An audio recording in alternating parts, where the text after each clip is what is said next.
श्रीमद् भागवत सप्ताह ज्ञान यज्ञ कथा का आयोजन, जिसके आज प्रथम दिवस का शुभारंभ होने जा रहा है। हरिनाम संकीर्तन महिमा की जय जय श्री राधे श्याम। परम पावन श्रीमद् भागवत महापुराण वैष्णव संतों का परम धर्म। भाग्योदयन बहुजन्म समर्जते ना सत्संग मम चलभते पुरुषो यदावै। भागवतकार वर्णन करते हैं कि भाग्योदयन बहुजन्म समर्जते ना सत्संग मम चलभते पुरुषो यदावै। एक जन्म नहीं, अनेक जन्मों का जब पुण्य उदय होता है और उस पुण्य के साथ भगवान की विशेष कृपा जीव पर होती है, तब उसे भगवान की कथा सुनने का अवसर प्राप्त होता है। क्योंकि जन्मांतरेद भवत पुण्यम तदा भागवतम लभे। और तुलसीदास जी भी कहते हैं कि जब द्रवहि दीन दयाल राघव तब साधु संगति पाई। जब भगवान प्रसन्न होते हैं, द्रवित होते हैं सजीव पर, तब भगवान महापुरुषों की संगति प्रदान करते हैं और महापुरुष आकर के फिर हमें भगवान की चर्चा सुनाते हैं। तो हम सब लोग बहुत भाग्यशाली हैं, क्योंकि पहली बात तो भगवान ने हमें भारत जैसी पवित्र भूमि में जन्म दिया है।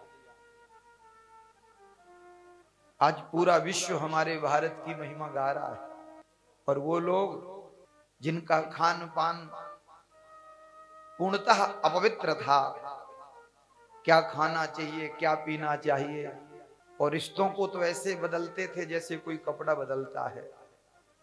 आज वही भारत के देखो अंग्रेज हमारे भारत में आकर के धोती कुर्ता पहनने लगे, अंग्रेज ने साड़ियां पहनने लगी, गले में तुलसी की माला पहनने लगी, माथे पर तिलक लगाने लगे। ये जो सृष्टि आप देख रहे हो, ये परमात्मा के द्वारा बनाई गई।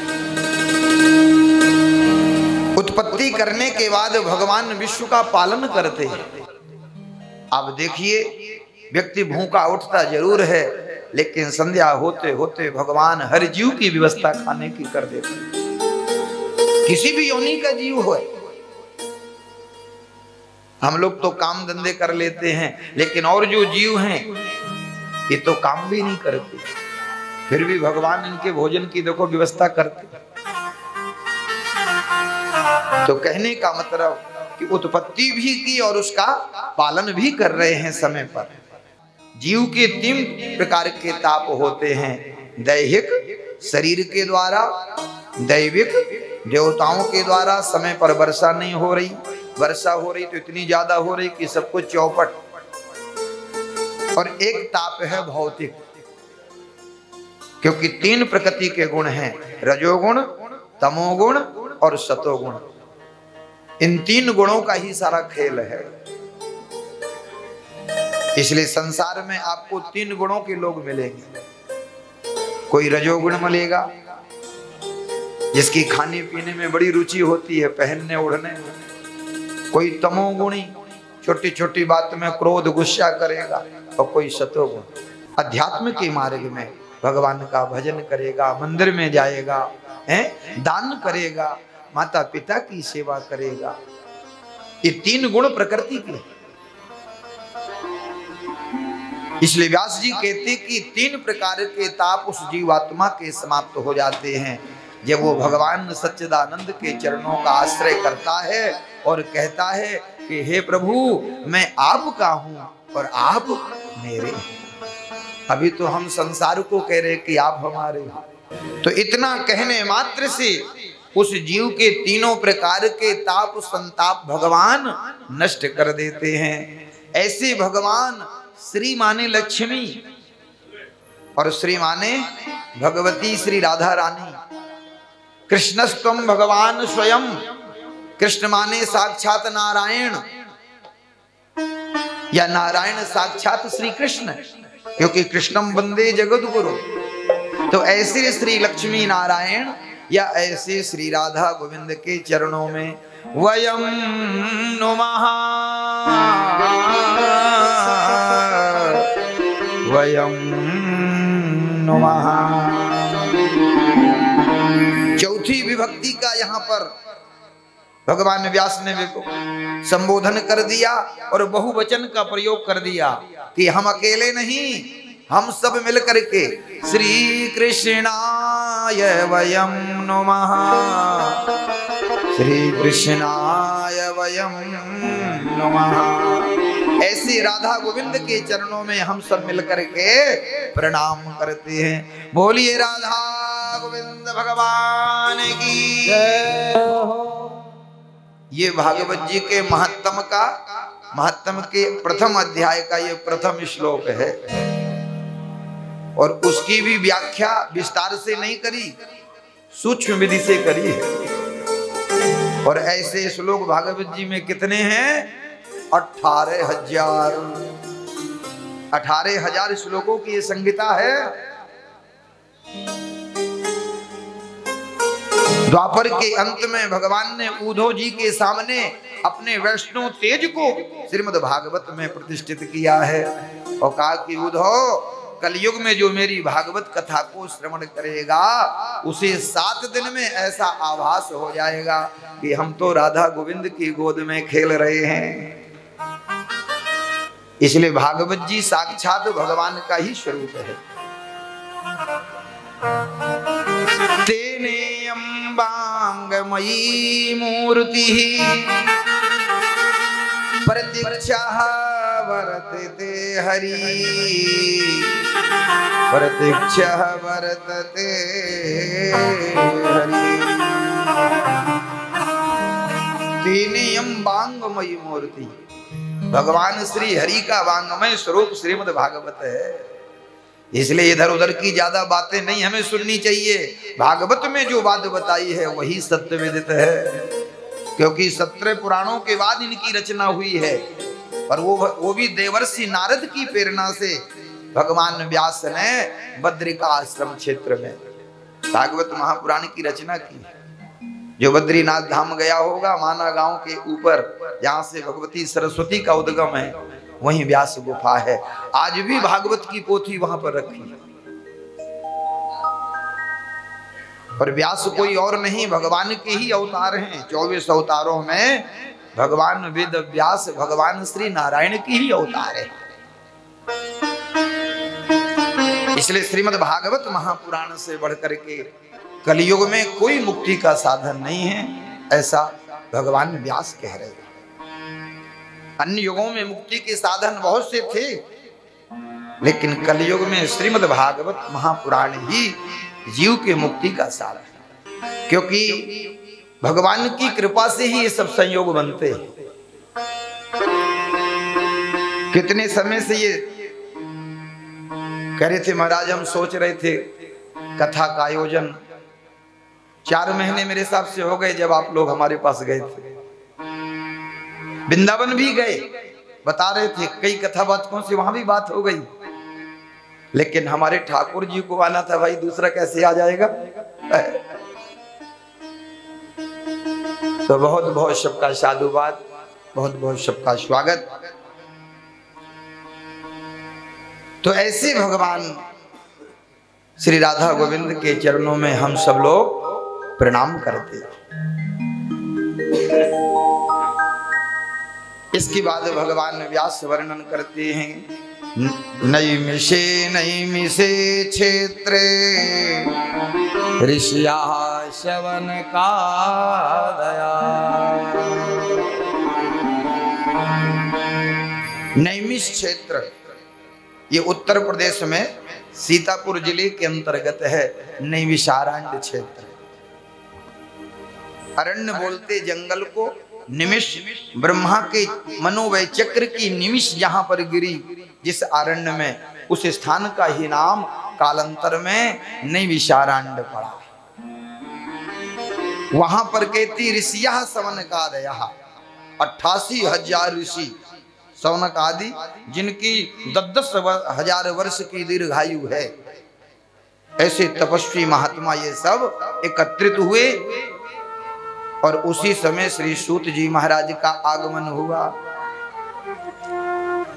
सभी ऋषियों ने खड़े होकर के सूत जी का स्वागत किया और सम्मान किया उनका। तब सूत जी ने कहा कि हे ऋषियों, आप सब 10,000 वर्ष के दीर्घायु वाले महात्मा हो, मैं तो आपसे आयु में बहुत छोटा हूं, तो मुझे आपका सम्मान करना चाहिए, आपको प्रणाम करना चाहिए। लेकिन आप ये उल्टी गंगा बहा रहे हो, मेरा सम्मान कर रहे हो, मैं तो इसके योग्य भी नहीं हूं। तब ऋषियों ने बड़ी सुंदर बात कही कि महाराज, छोटा बड़ा होता कौन? हे सूत जी, धन वृद्धा, जिनके पास दुनिया में धन ज्यादा होता लोग उसको कहते बहुत बड़ा आदमी है भैया, उसको लोग बड़ा कहते। बल वृद्धा, जिनके पास बहुत बल है तो लोग कहते बहुत बलवान आदमी है भैया, बड़ा आदमी है, इससे दूर रहना। तीसरी बात बताई आयु वृद्धा तथैवचा, जो आयु में बड़ा होता है लोग उसको बड़ा कहते हैं। लेकिन ऋषि कहते कि कोई धन से बड़ा नहीं होता, कोई बल से बड़ा नहीं होता और कोई आयु से बड़ा नहीं होता। वास्तव में बड़ा कौन है? बोले ते सर्वे मपि ज्ञान वृद्धा किंकरांसि से किंकरा। हे सूत जी, जिनके पास ज्ञान है वो आयु में बड़े छोटे हों, लेकिन शास्त्र कहता है वही सबसे बड़े हैं। ते सर्वे मपि ज्ञान वृद्धा। और सूत जी आप ज्ञान में बहुत बड़े, क्योंकि भगवान वेद व्यास जो आपके गुरुदेव हैं, उन्होंने आपको जो ज्ञान दिया है, आप भगवान की कथा बहुत सुंदर तरीके से गाते। श्रीमद् भागवत के महत्व 10वें स्कंद के रास पंचाध्यायी में जब भगवान गोपियों के मध्य से अंतर्ध्यान हुए तो गोपियों ने ही ये बात बताई है, तब कथामृतम तप्त जीवनम कविभिरीडितम कल्मषापहम्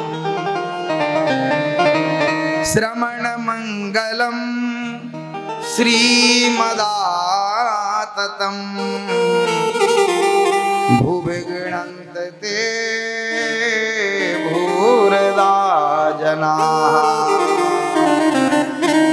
हे प्रभु, भूरदा जनाः, ये जो भूरदा जना है इनकी जय हो, धन्य है इनका जीवन, क्योंकि ये भगवान की कथा का दान करते हैं। भगवान की कथा कैसी है? तव कथामृतम तप्त जीवनम। तपते हुए जीवों के लिए भगवान की कथा अमृत का काम करती है, गोपियां कह रही हैं। इसलिए प्रभु दुनिया में बहुत से दान हैं, लेकिन उन दानों में 5 दान श्रेष्ठ दान बताए हैं। कन्यादान, अन्न दान, भूमि का दान, गौ का दान और अंत में भगवान की कथा का दान। इसलिए गोपियां कहती प्रभु धन्य है वो भूरदा जना जो भगवान की कथा इन जीवों को सुनाते हैं, कथा का दान देते हैं। कन्या का दान तो सब कोई करता है, सामर्थ्य है तो भूमि का भी दान करता है, अन्न का भी दान करता है, ब्राह्मणों को, संतों को, और गौ का भी दान करता है। लेकिन गोपियां कहते हैं धन्य है वो जो भगवान की कथा का दान करता है। इसलिए ऋषि कहते सूत जी, आप भगवान की कथा जब सुनाते हो तो ऐसा लगता है कि सब कुछ छोड़ करके भगवान की कथा को सुनते हैं। सूत जी ने कहा ऋषियों, आज मुझे पता चला तुम्हारे मन में मेरे प्रति इतना प्रेम है, तो आओ मैं तुम्हें भगवान की वो पावन कथा श्रवण कराता हूँ, जिस कथा को श्रवण करने से जीव जन्म और मृत्यु के बंधन से मुक्त हो जाता है, संसार के चक्र से छूट जाता है। और फिर सूत जी कहते कि ऋषियों, कालव्याल मुखग्रासः त्रास निर्नाश हेतवे श्रीमद्भागवतम शास्त्रम कलौकीरेण भासितम। कलौकीरेण भासितम श्रीमद्भागवतम शास्त्रम। ऋषियों, इन कलयुग के जीवों के कल्याण के लिए भगवान ही श्रीमद् भागवत के रूप में प्रकट हुए। सूत जी कह रहे हैं महत्व,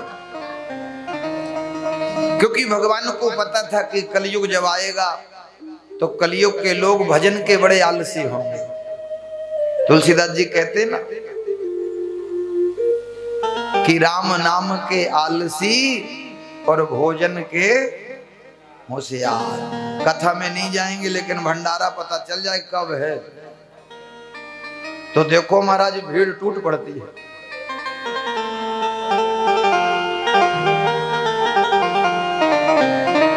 तो राम नाम के आलसी भोजन के होशियार, तुलसी ऐसे जीव को बारंबार धिक्कार।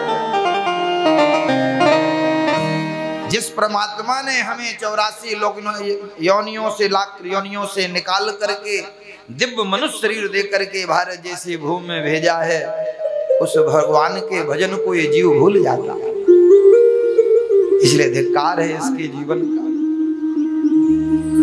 इसलिए ऋषियों, हमारे प्रभु को ही दया आ गई कि जब कलयुग के लोग मेरा भजन नहीं करेंगे तो इनका कल्याण नहीं होगा, और मरने के बाद ये सब भूत प्रेत बनेंगे, नरक जाएंगे।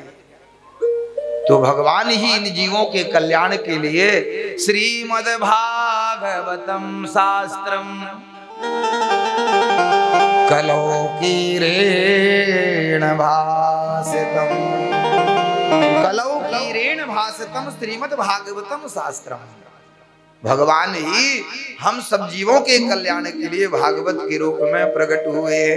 बोलिए भागवत भगवान की जय हो। जय जय श्री राधे श्याम। इसलिए सूत जी कहते कि ऋषियों, भगवान ही भागवत के रूप में कलयुग में प्रकट हुए हैं, इसलिए मैं तुम्हें भागवत की कथा श्रवण करा रहा हूँ। ऋषियों ने कहा कि महाराज, ऐसा जीवन में कौन सा कर्म करना चाहिए जिससे हमारे जीवन में भगवान की भक्ति प्रकट हो जाए। क्योंकि भक्ति के कारण भगवान उस भक्त के अधीन हो जाते हैं। सबई पुंसाम परो धर्मो यथो भक्ति रथो जन। इसलिए भागवतकार ने सावधान किया कि सभी धर्म कर्म छोड़ करके एक ही कर्म करना चाहिए, वो है भगवान श्री हरि की भक्ति करना चाहिए। भक्ति के कारण भगवान भक्त के वश में हो जाते हैं। अनंत कोट ब्रह्मांड नायक हैं प्रभु। ये जितने भी आप देख रहे हो सब भगवान के सेवक हैं। सूर्य देव, चंद्र देव, वरुण देव, इंद्र देव, ब्रह्मदेव,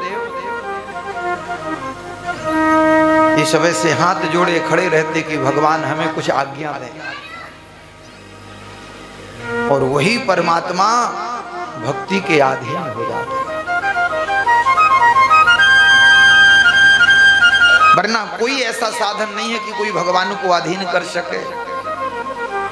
आप वैकुंठ में देखिए, 1000 फन के शेष भगवान हैं जिनके ऊपर प्रभु विराजमान हैं, और भगवती महालक्ष्मी निरंतर प्रभु के चरण दबा रहे हैं। एक ही इच्छा है कि बस प्रभु एक बार मेरी तरफ मुस्कुरा के देख लें, लेकिन लक्ष्मी की तरफ देखते भी नहीं, की तरफ देखते। लक्ष्मी जी इसीलिए चरण दबाती रहती हैं 24 घंटे कि एक बार ठाकुर हमारी तरफ मुस्कुरा के देख रहे हैं, लेकिन भगवान अपने भक्तों की तरफ देखते हैं। ऐसे प्रभु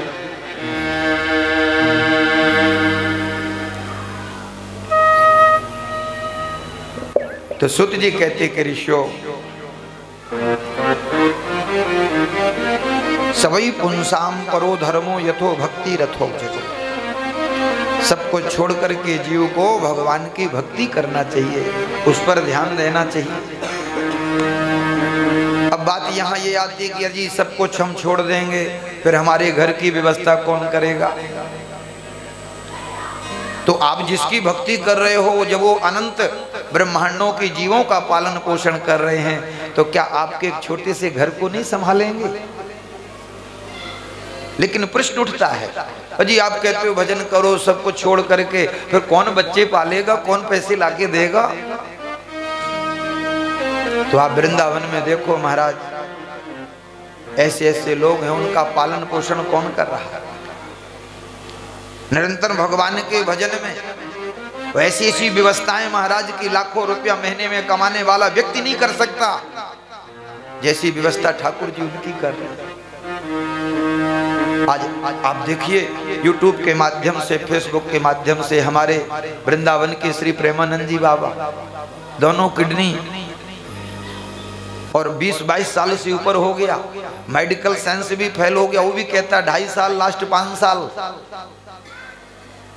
किडनी जिसकी डैमेज है ज्यादा से ज्यादा 2.5 साल, और ठीक से अगर उपचार हो रहा है तो 5 साल तक वो जी सकता है, इसके बाद नहीं जी सकता, ये मेडिकल साइंस कह रहा। लेकिन 22 साल हो गए बाबा को, शेर की तरह दहाड़ रहे हैं। उनके चेहरे से आपको लगता है कि इनकी किडनी खराब है, क्या है उनके पास?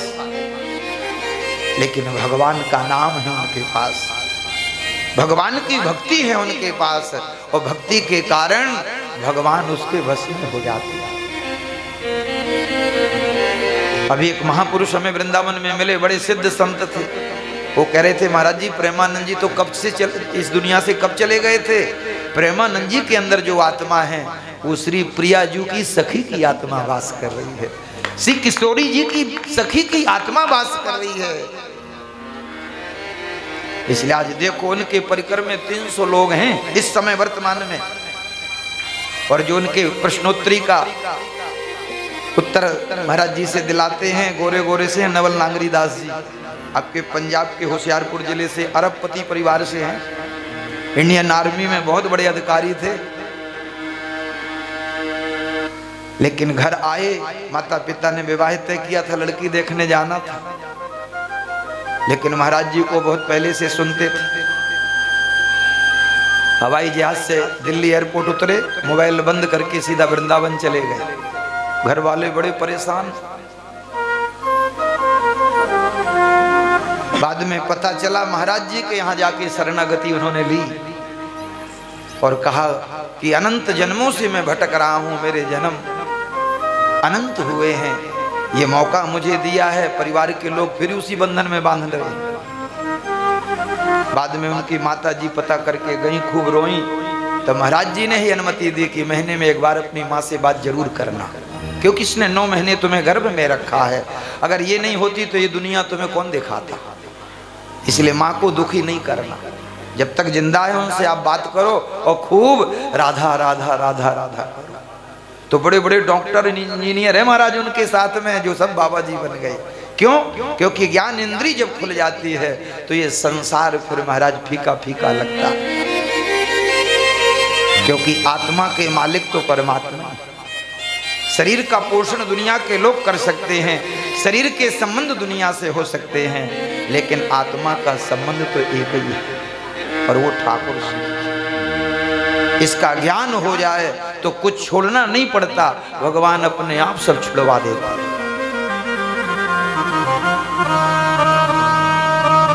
तो बात यहाँ पर ये आती है कि जब हम भगवान का सब कुछ छोड़ के भजन करेंगे तो हमारे घर की व्यवस्था तो भगवान ही करेंगे। आप देखिए मीरा जी ने अपना सर्वस्व छोड़ा तो उनकी व्यवस्था भगवान ने करी। नरसिंह मेहता भक्तों में भक्त शिरोमणि कहे जाते, इसी कलकाल की घटना आज से 300 वर्ष पहले की। जूनागढ़ जिला गुजरात में आज भी है। ऐसा भात भगवान ने भराया कि दुनिया में आज तक किसी ने न ऐसा भराया होगा और न आगे कोई भात ऐसा भराएगा। तो ये व्यवस्था कौन कर रहा है? हमारा कन्हैया ही तो कर रहा है, ठाकुर तो कर रहा है। लेकिन भक्ति करते समय भगवान पर पूर्ण विश्वास होना चाहिए, भरोसा होना चाहिए, तो भगवान आपके घर की पूरी व्यवस्था करेंगे। अभी हम लोगों को क्या है कि भगवान का भजन तो हो रहा है, लेकिन भगवान पर जो विश्वास होना चाहिए अभी वो नहीं है। अभी भरोसा हमें रिश्तेदारों का, अपने परिवार का। द्रौपदी जी का प्रसंग आप देखिए। द्रौपदी जी ने जब तक भगवान पर भरोसा नहीं किया तब तक कन्हैया नहीं आए। 5 पति बैठे हैं, परिवार के सबसे वयोवृद्ध पितामह भीष्म बैठे हैं, धृतराष्ट्र बैठे हैं, लेकिन दुशासन साड़ी उतार रहा है बीच सभा में। ऐसी घटना भविष्य की।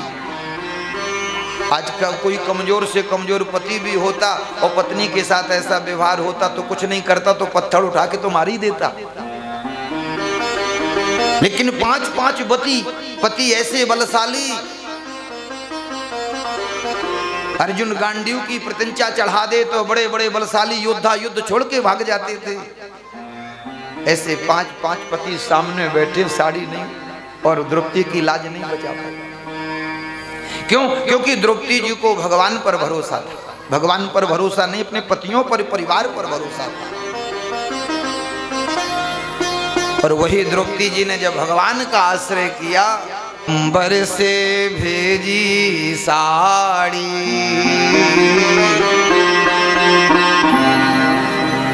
अंबर से भेजी साड़ी, और बच गई लाज हमारी। तज कुशंग गिरधर गयो, चरण शरण ब्रजराज। सूरदास जी कहते हैं, बचा न पाए 5 पति द्रुपद सुता की लाज। तो द्रौपदी ने आर्त होकर के पुकारा, तभी तो कन्हैया आए। इसलिए व्यक्ति जब आर्त होकर के भगवान से पुकारता है और भगवान पर भरोसा कर लेता है, तो भगवान कभी अपने भक्त का विश्वास नहीं तोड़ते। प्रतिज्ञा तोड़ सकते हैं। महाभारत युद्ध में देखो, प्रतिज्ञा तोड़ी, अस्त्र नहीं उठाऊंगा। दुर्योधन ने कहा तो निहत्ते रहोगे तो तुम्हारी पूजा सुई करनी है, हमें तो युद्ध जीतना है। भगवान बोले, एक तरफ हमारी नारायणी सेना रहेगी, एक तरफ हम रहेंगे, बताओ तुम्हें क्या चाहिए। लेकिन शस्त्र उठाएंगे नहीं। तो दुर्योधन बोले, पूजा सुई करनी वहां युद्ध में तुम्हारी, हमें तो सेना दे दो। लेकिन पांडवों पर को भरोसा है कि अस्त्र ना उठावे, फिर भी कन्हैया बैठे बैठे युद्ध हमें जिता देगा। और जब पितामह भीष्म ने प्रतिज्ञा कर ली कि आज हरि जो अस्त्र ना गहायो, तो शांतनु तनय गंगा पुत्र भीष्म ना कहायो। मैं गंगा का पुत्र भीष्म नहीं कहलाऊंगा अगर मैंने आज अनंत कोटि ब्रह्मांड नायक श्री हरि कृष्ण से शस्त्र नहीं उठवा लिया महाभारत युद्ध में। तो सूरदास जी कहते, प्रबल प्रेम के पाले पढ़कर प्रभु को नियम बदलते देखा। अपना मान भले टल जाए पर भक्त का मान न टलते। और पितामह भीष्म ने जब बाणों की बौछार कर दी अर्जुन के ऊपर, तो कन्हैया रथ का पहिया लेकर के दौड़े। कहा, केशव आपने ऐसा क्यों किया? भगवान बोले, पितामह आपने जब प्रतिज्ञा कर ली तो आपकी प्रतिज्ञा से बड़ी मेरी प्रतिज्ञा नहीं है, क्योंकि हमेशा मैं भक्त की प्रतिज्ञा पूरी करता हूं। और रथ का पहिया लेकर के कन्हैया पितामह भीष्म पर दौड़े। तो भगवान अपनी प्रतिज्ञा तोड़ सकते हैं, लेकिन भक्त का भाव, बस भक्त का विश्वास कन्हैया कभी नहीं तोड़ता। इसलिए ऋषियों सवई पुंसाम परो धर्मो यथो भक्ति रथो जदे। सब कुछ छोड़ करके हमें भगवान हरि की भक्ति करना चाहिए। संसार में धन्य है वो जीव जो भगवान की भक्ति में लगा है, भगवान के भजन में लगा है।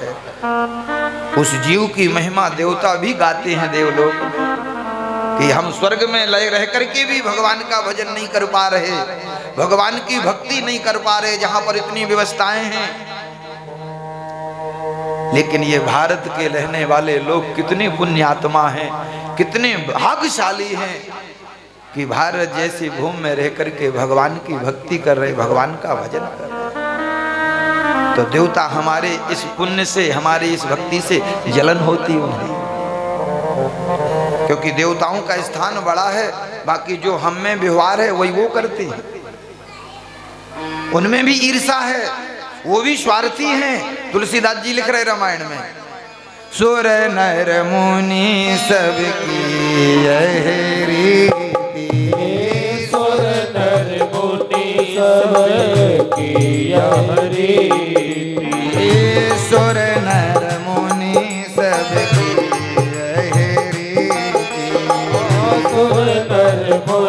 जन की यह रीति।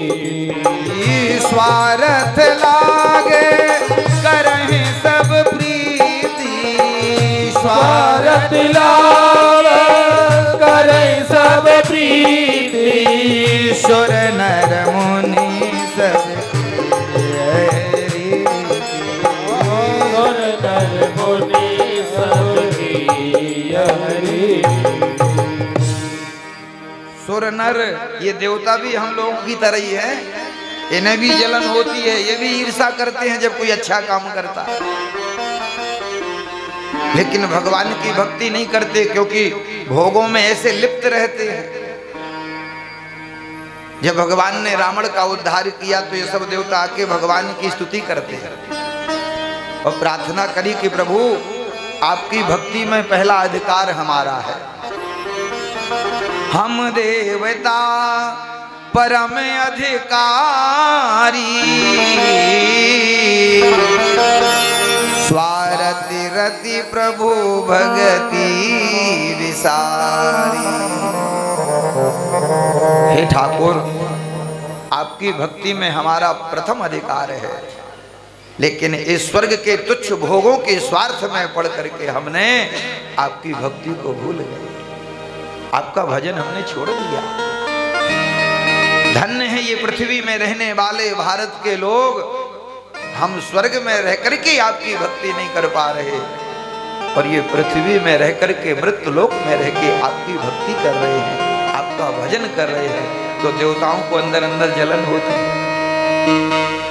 इसलिए विघ्न डालने लगते हैं बीच बीच में आकर के।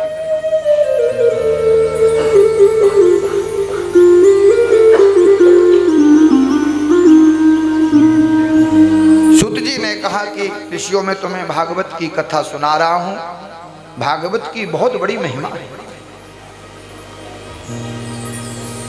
कहा महाराज इसके श्रवण से किस फल की प्राप्त होती है? सूत जी ने कहा कि ये प्रश्न ही हम तुम्हारा खत्म करते हैं। घटना उस समय की है ऋषियों, जब महाराज परीक्षित को 7 दिन में मृत्यु का श्राप लगा तो राजा सब कुछ छोड़ करके गंगा के किनारे सुखतीर्थ में आए।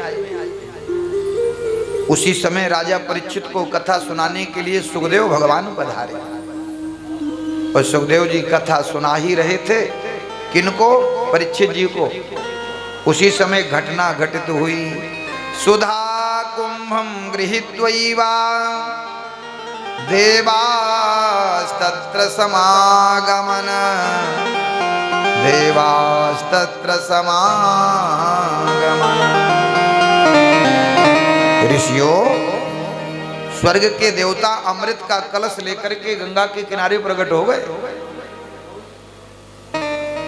और सुखदेव जी से कहा महाराज ये स्वर्ग का दिव्य अमृत है। जिस अमृत की पाने की इच्छा के लिए भयंकर देवासुर संग्राम हुआ, समुद्र मंथन हुआ, तब जाकर के अमृत निकला। ऐसा अमृत लेकर के हम आपके पास आए हैं। आप ये अमृत ले लीजिए और राजा परीक्षित को पिला दीजिए। क्यों? इनको 7 दिन में मरने का श्राप लगा है। अमृत पी के ये अमर हो जाएंगे, मृत्यु के भय से मुक्त हो जाएंगे। और बदले में जो ये भगवान का कथा अमृत है, कथा भी भगवान का अमृत है, ये आप हमें सुना दीजिए। सुखदेव जी हंसे और कहते स्वाकार कुशला सुरा। अरे स्वार्थियो, स्वाकार कुशला सुरा। अरे स्वार्थियो, तुम लोग श्रद्धा से आते तो जरूर मैं तुम्हें भगवान की कथा सुनाता, लेकिन बनी कहा बनिया बन के आए हो, व्यापारी बन के। तो व्यापार तो बराबरी की वस्तु का होता है। कहाँ भगवान की कथा अमृत जो मणि के समान है, और कहाँ ये स्वर्ग का अमृत जो कांच के टुकड़े की बराबर है। क्वा कथा का कांचा क्वा मणिर महान।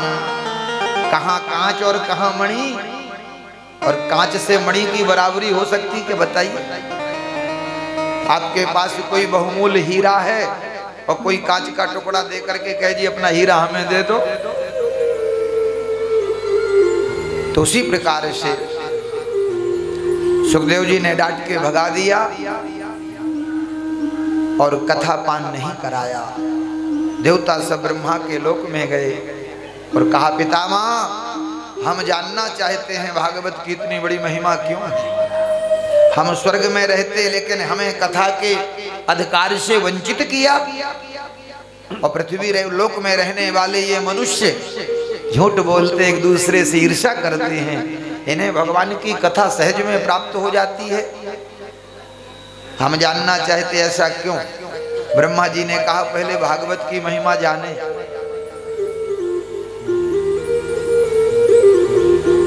परीक्षित का परिणाम क्या निकलता है इसके बाद कुछ सोचेंगे। और 7 दिन में जब श्रीमद् भागवत महापुराण की कथा को सुनकर के महाराज परीक्षित दिव्य रूप धारण करके जब भगवान के लोक में चले गए, तो विधाता अपि विस्मताः, ब्रह्मा की बुद्धि फेल हो गई। क्योंकि ये सृष्टि ब्रह्मा के द्वारा भगवान ने बनवाई है, इसकी रचना ब्रह्मा ने की, इसलिए यहाँ विधि है। कोई भी काम हम करते तो उसको विधि विधान से करते। ब्रह्मा का ही नाम एक विधि है, यहाँ विधि का नियम लागू है।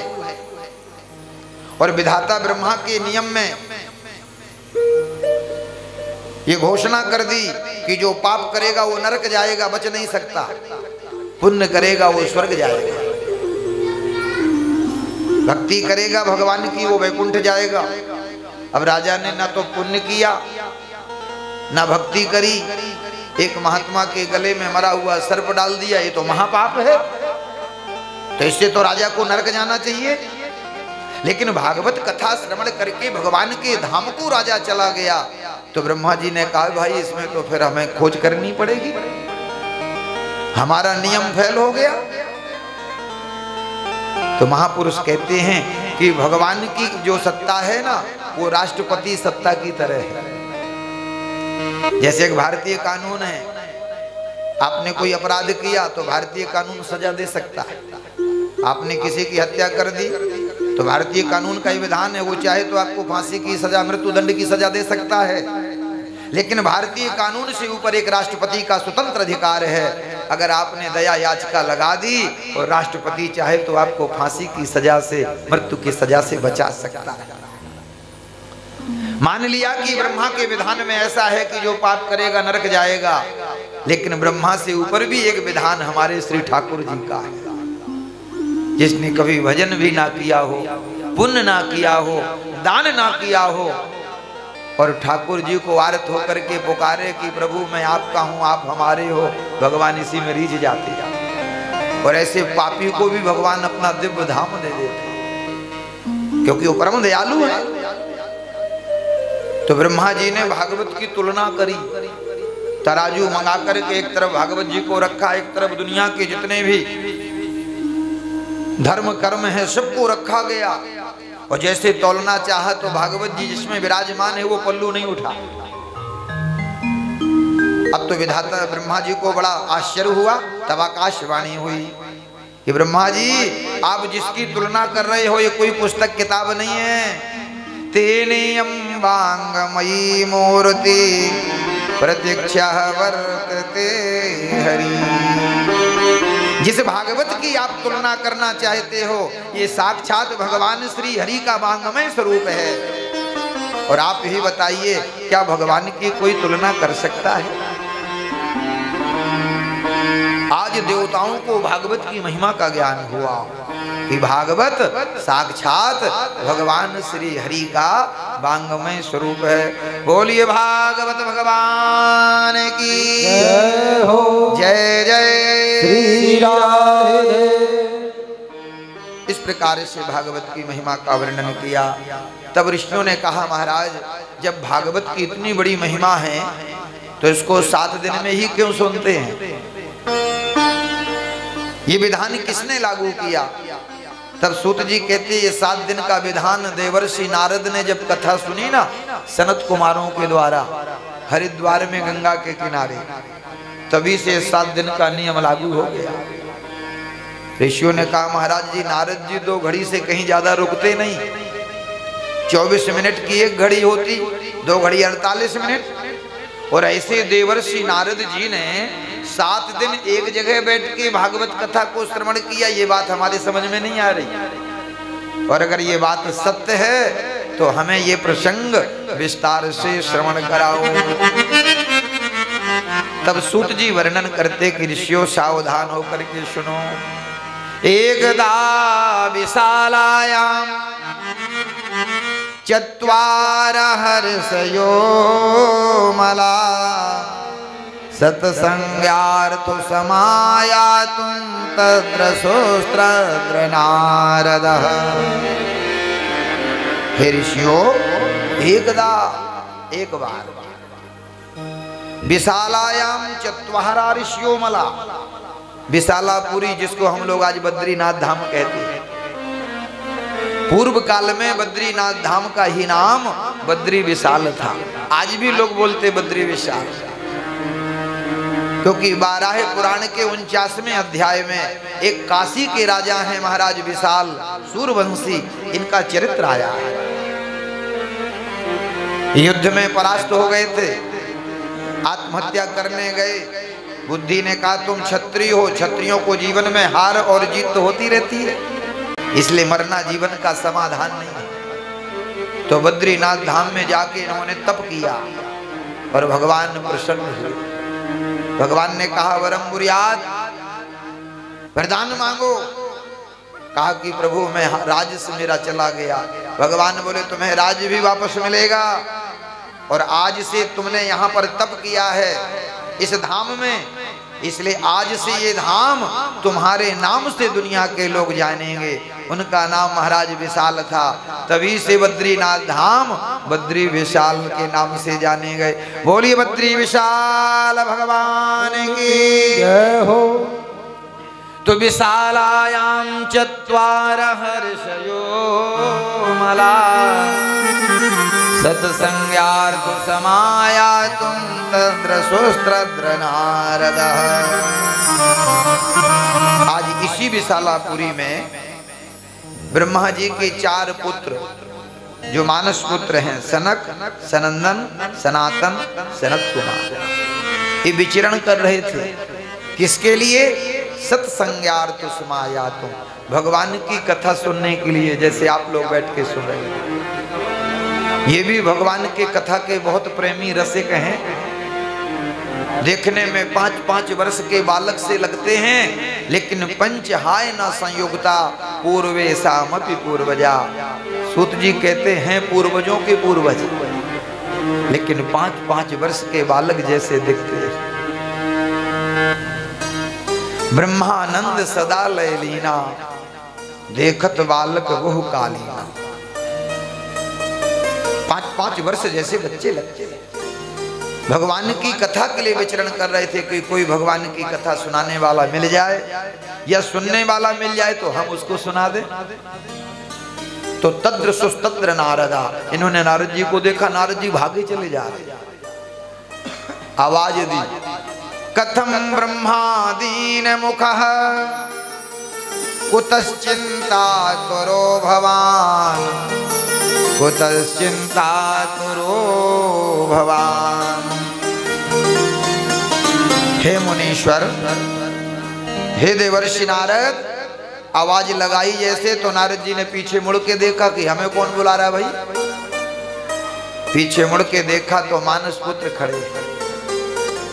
नारद जी पास में आकर के चारों को प्रणाम करते हैं, क्योंकि सृष्टि के प्रथम कल्प में सनत कुमारों की उत्पत्ति ब्रह्मा जी के द्वारा हुई और सृष्टि के दूसरे कल्प में देवर्षि नारद ब्रह्मा के पुत्र बने। तो इस संबंध से सनत कुमार बड़े भाई और नारद जी छोटे भाई हैं। बड़ों को देख करके उनका सम्मान किया, प्रणाम किया। सनत कुमारों ने कहा, कुतश्चिंता तोरो भवान, आपके ये मुखमंडल में चिंता, ये उदासी, इसका क्या कारण है? आप तो भगवान हरि के दास हैं और भगवान हरि का दास ना कभी रहे उदास, क्योंकि वो भगवान का भजन करता है। और गीता में भगवान कहते, ए यथा माम प्रपद्यन्ते तास तथैव भजाम्यहम्। अर्जुन, जो मेरा चिंतन करता है मैं भी उसकी चिंता करता हूँ। यानी भगवान को जो याद करते ठाकुर जी उन्हें भी याद करते हैं। आप ये मत सोचना कि आप राधा राधा कहते हो तो राधा रानी आपको भी याद करती है। हाँ, संबंध दोनों तरफ से होते हैं। भक्त यहाँ पुकारता है और श्री जी वहां पुकारती हैं कि मेरा कोई जन है जो मेरा नाम पुकार। तो कहा कि आप भगवान के दास हैं और आपके मुखार बिंद में ये चिंता उदासी क्या कारण है? तब देवर्षि नारद कहते कि मैंने ब्रह्मा जी अपने पिता के लोक में देवताओं के द्वारा भारत भूमि की महिमा को सुना। सब देवता हाथ जोड़ करके ब्रह्मा से प्रार्थना कर रहे हैं, अहो अमीसाम किमकारी शोभनम प्रसन्न येषाम वदत स्वयं हरि, ऐ जन्म लबुद्वान शुभारुताजिरे। देवता ब्रह्मा से कह रहे कि पितामह हमें मनुष्य जन्म देकर के भारत भूमि में भेज दो। भारत भूमि में बताओ, स्वर्ग जैसे लोकों में रह रहे हो जहां जरा मृत्यु नहीं होती, क्योंकि वहां अमृत है, बुढ़ापा नहीं आता, मन में कोई इच्छा हुई तुरंत इच्छा प्रकट हो जाती है, वस्तु प्रकट होती, क्योंकि वहां कल्प वृक्ष है। ऐसे सुख सुविधाओं को छोड़ करके ये देवता भारत भूमि में आ रहे हैं। नारद जी बोले, मैंने भारत भूमि की महिमा सुनी, मन में विचार किया कि एक बार मैं भी जाके देखूं, ये देवता इतनी महिमा गा रहे हैं। और बोले मैं वहां से ब्रह्मलोक से चल करके सीधा पृथ्वी लोक में आया, लेकिन ब्रह्मा जी जैसी महिमा गा रहे थे ऐसा मैंने कुछ नहीं देखा। फिर क्या देखा? बोले सत्यम नास्ति तपा शौचम दया दानम न विद्यते उदरम भरणो जीवा वराहा कूट भाषिणा। नारद जी बता रहे पृथ्वी लोक की दुर्दशा कि सत्यम नास्ति, मैंने पृथ्वी में जाकर के सत्य का लोप हो गया, हर आदमी झूठ बोलने लगा है। और महाराज जब से मोबाइल चला तब से तो महाराज हर आदमी देखो सुबह से शाम तक 2-4 बार तो झूठ बोल ही लेता है। आप लोग इसको हंसी खिलवाड़ समझते हो, ये आपके पूरे पुण्य को भजन को नष्ट कर देता है, एक बार का बोला हुआ झूठ। क्योंकि व्यास भगवान कहते साच बराबर तप नहीं, झूठ बराबर पाप, जाके हृदय साच है ताके हृदय आप। इसलिए अकारण ज्यादा झूठ नहीं बोलना चाहिए। हाँ, कहीं कोई समस्या फंस जाए, और वैसे 4 स्थानों में झूठ बोलने के लिए, झूठ बोलने के लिए तो शास्त्र ने आज्ञा करी है। स्त्रेषु नर्म विवाहे च वृत्यर्थे प्राण संकटे। आपके प्राण संकट में फंस जाएं तो झूठ बोल करके अपनी रक्षा कर लो।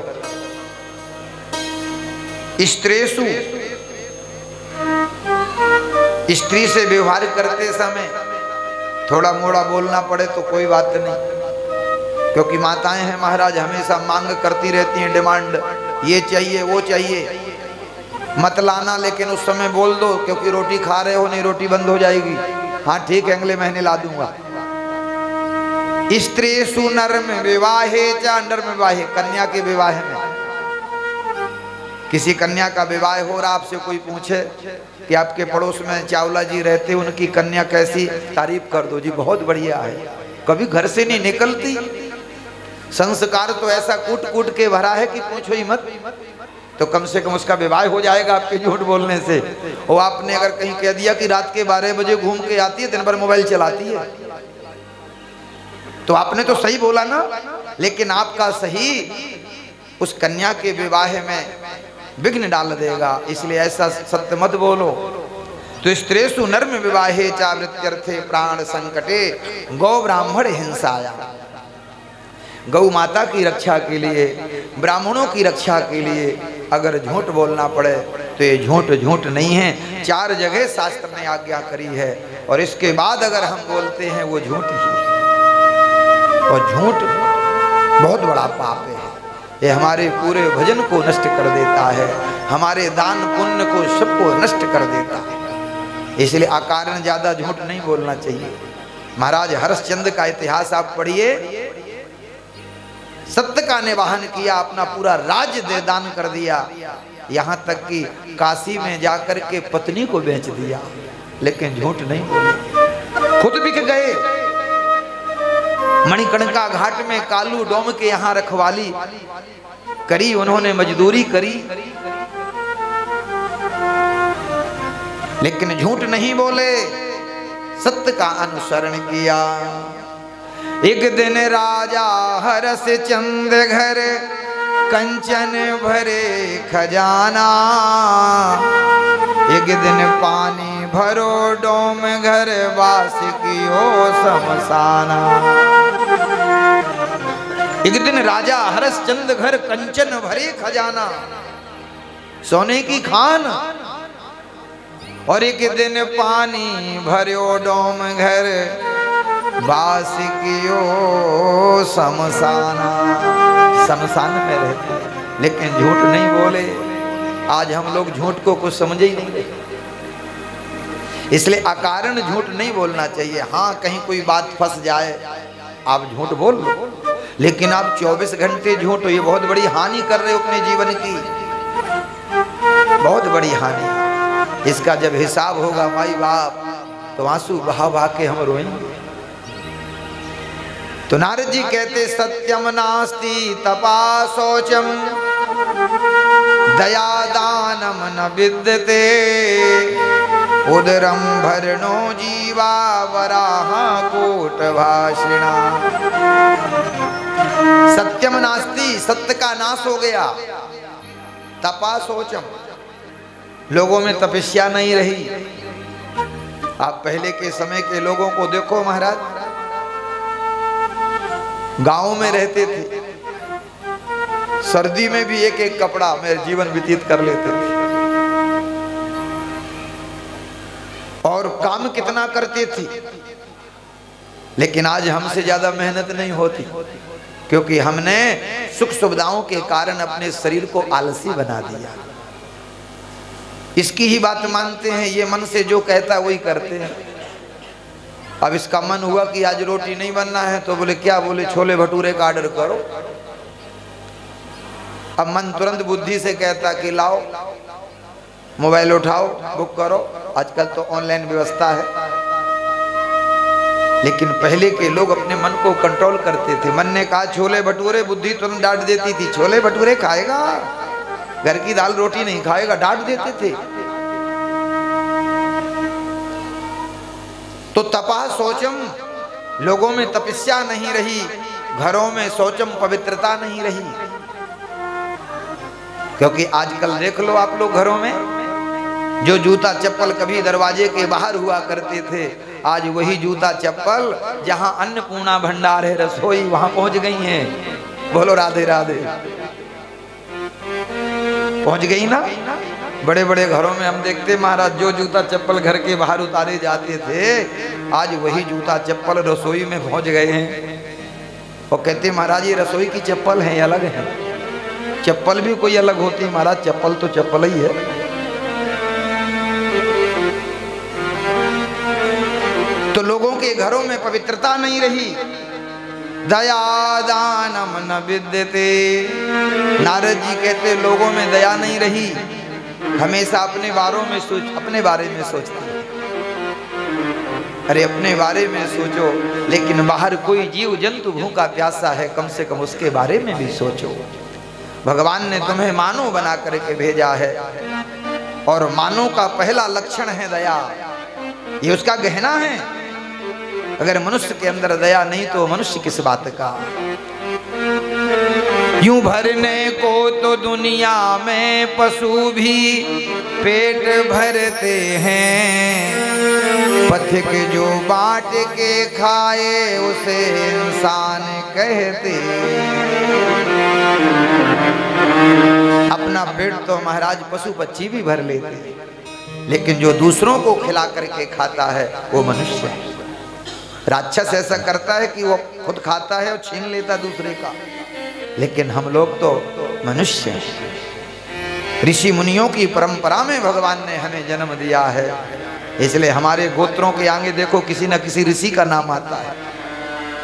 और हमारे ऋषियों ने हमेशा दूसरों को खिला करके खाया है, बांट करके पाया है। और जो बांटा जाता है वो प्रसाद होता है, जो बटोरा जाता है वो विषाद होता है, और जो बांटा जाता है वो प्रसाद बन जाता है। इसलिए नारद जी कहते लोगों में अब दया नहीं रही। दया दानम न विद्यते, दान भी नहीं रहा। पहले के समय में महाराज लोग खूब दान पुण्य करते थे, लेकिन नारद जी कहते इस कलयुग में लोग दान करने से भी डरने लगे। धर्म के 4 चरण हैं, सत्य, दया, दान और तप। 3 चरण तो उसके समाप्त हो गए। कलयुग में सिर्फ 1 चरण पर धर्म खड़ा है। प्रगट 4 पद धर्म के, कलमहु एक प्रधान। जैन कैन विध दीने, दान करे कल्याण। दान करे कल्याण, दान के बल पर धर्म कलयुग में खड़ा है। इसलिए नारद जी कहते उदरम भरुणो जीवा वराह कूट भाषण। वराह कहते सुअर को, जैसे सुअर कहीं भी नाली में मुंह मार के अपना पेट भरता है, बोले आज वही प्रवृत्ति आज इस मनुष्य की हो गई है। सिर्फ अपने पेट भरने के बारे में सोचता है, बाकी न समाज से मतलब है, न किसी बाहर किसी से मतलब लेना देना इसका, अपने बारे में सोचता है। ये स्थिति मैंने देखी। मैं तीर्थों में गया, पुष्करम च प्रयागम च, प्रयागराज गया जो इस बार 12 वर्ष में कुंभ पड़ रहा है। पुष्करम च प्रयागम च, काशी गोदावरी तथा। पुष्कर गया, राजस्थान में पुष्कर राज, ये तीर्थों के गुरु हैं। और तीर्थराज प्रयाग, ये भूमंडल में जितने तीर्थ हैं उनके राजा हैं, वो राजा हैं, ये गुरु हैं। पुष्करम च प्रयागम च, काशी गोदावरी तथा नासिक, पंचवटी, यहाँ गोदावरी बह रही, वहां गया। काशी गया, हरि क्षेत्र, हरि के क्षेत्र में गया। दक्षिण भारत, श्री क्षेत्र, श्री रंग सेतु बंधनम, रामेश्वरम गया। लेकिन मैंने ऐसा कुछ नहीं देखा जैसे देवता महिमा गा रहे थे। जहां भी गया पाखंड निरता घोरा, पाखंड मैंने देखा। तीर्थों में जाकर के भी बड़े बड़े संत रह रहे हैं, लेकिन पाखंड कर रहे हैं। दुनिया के लोगों से कहते माया ज्यादा इकट्ठी मत करो, ये माया बड़ी ठगनी है, और खुद माया इकट्ठी कर करके बड़े बड़े 5 स्टार होटल जैसे आश्रम बनाने में लगे, और दूसरों को कहते ज्यादा माया इकट्ठी मत करो। नारद जी कहते ऐसे तीर्थों में मैंने संतों को देखा, पाखंड निरता घोरा संता। आश्रम में बोर्ड लगे श्री श्री 1008 श्री ब्रह्मचारी जी महाराज। अच्छा, ब्रह्मचारी जी का आश्रम है? हाँ। अंदर जाके मैंने देखा बहुत से बच्चे खेल रहे, बहुत सी स्त्रियां खोल रही। हमने कहा ये किसकी हैं? बोले सब ब्रह्मचारी जी की। बोलो राधे राधे। नाम लगा, बोर्ड लगा ब्रह्मचारी। आगे गए, बोले श्री श्री 1008 श्री त्यागी जी महाराज। अच्छा, ये त्यागी जी का आश्रम है? हाँ। क्यों? बोले इनने सब कुछ त्याग दिया, पैसा नहीं छूते महाराज, क्योंकि सब त्याग दिया। अब महाराज कोई व्यक्ति आया, उसने 100 की नोट चढ़ा दी। त्यागी जी कहते भाई क्या कर रहा, हम तो त्यागी जी, हम तो छूते नहीं पैसा। दूसरा आया, उसने 1000 की चढ़ा दी। अरे भाई क्या कर रहा, हम त्यागी जी हैं। और महाराज तीसरा आया, उसने चुप्पे से 5000 की गड्डी रख दी, चला गया। अब त्यागी जी ने इधर उधर देखा, कोई देख तो नहीं रहा, और चमीटे से ऐसा पकड़ा, थैली में डाल लिए। बोले जी हम त्यागी जी हैं। बोलो राधे राधे। नारद जी कहते ये पाखंड मैंने संतों में देखा। नारद जी कह रहे, हम नहीं कह रहे, ध्यान रखना, जिसको पूछना है भजन करो। नारद जी जब मिले तो पूछना आपने ऐसा क्यों कहा।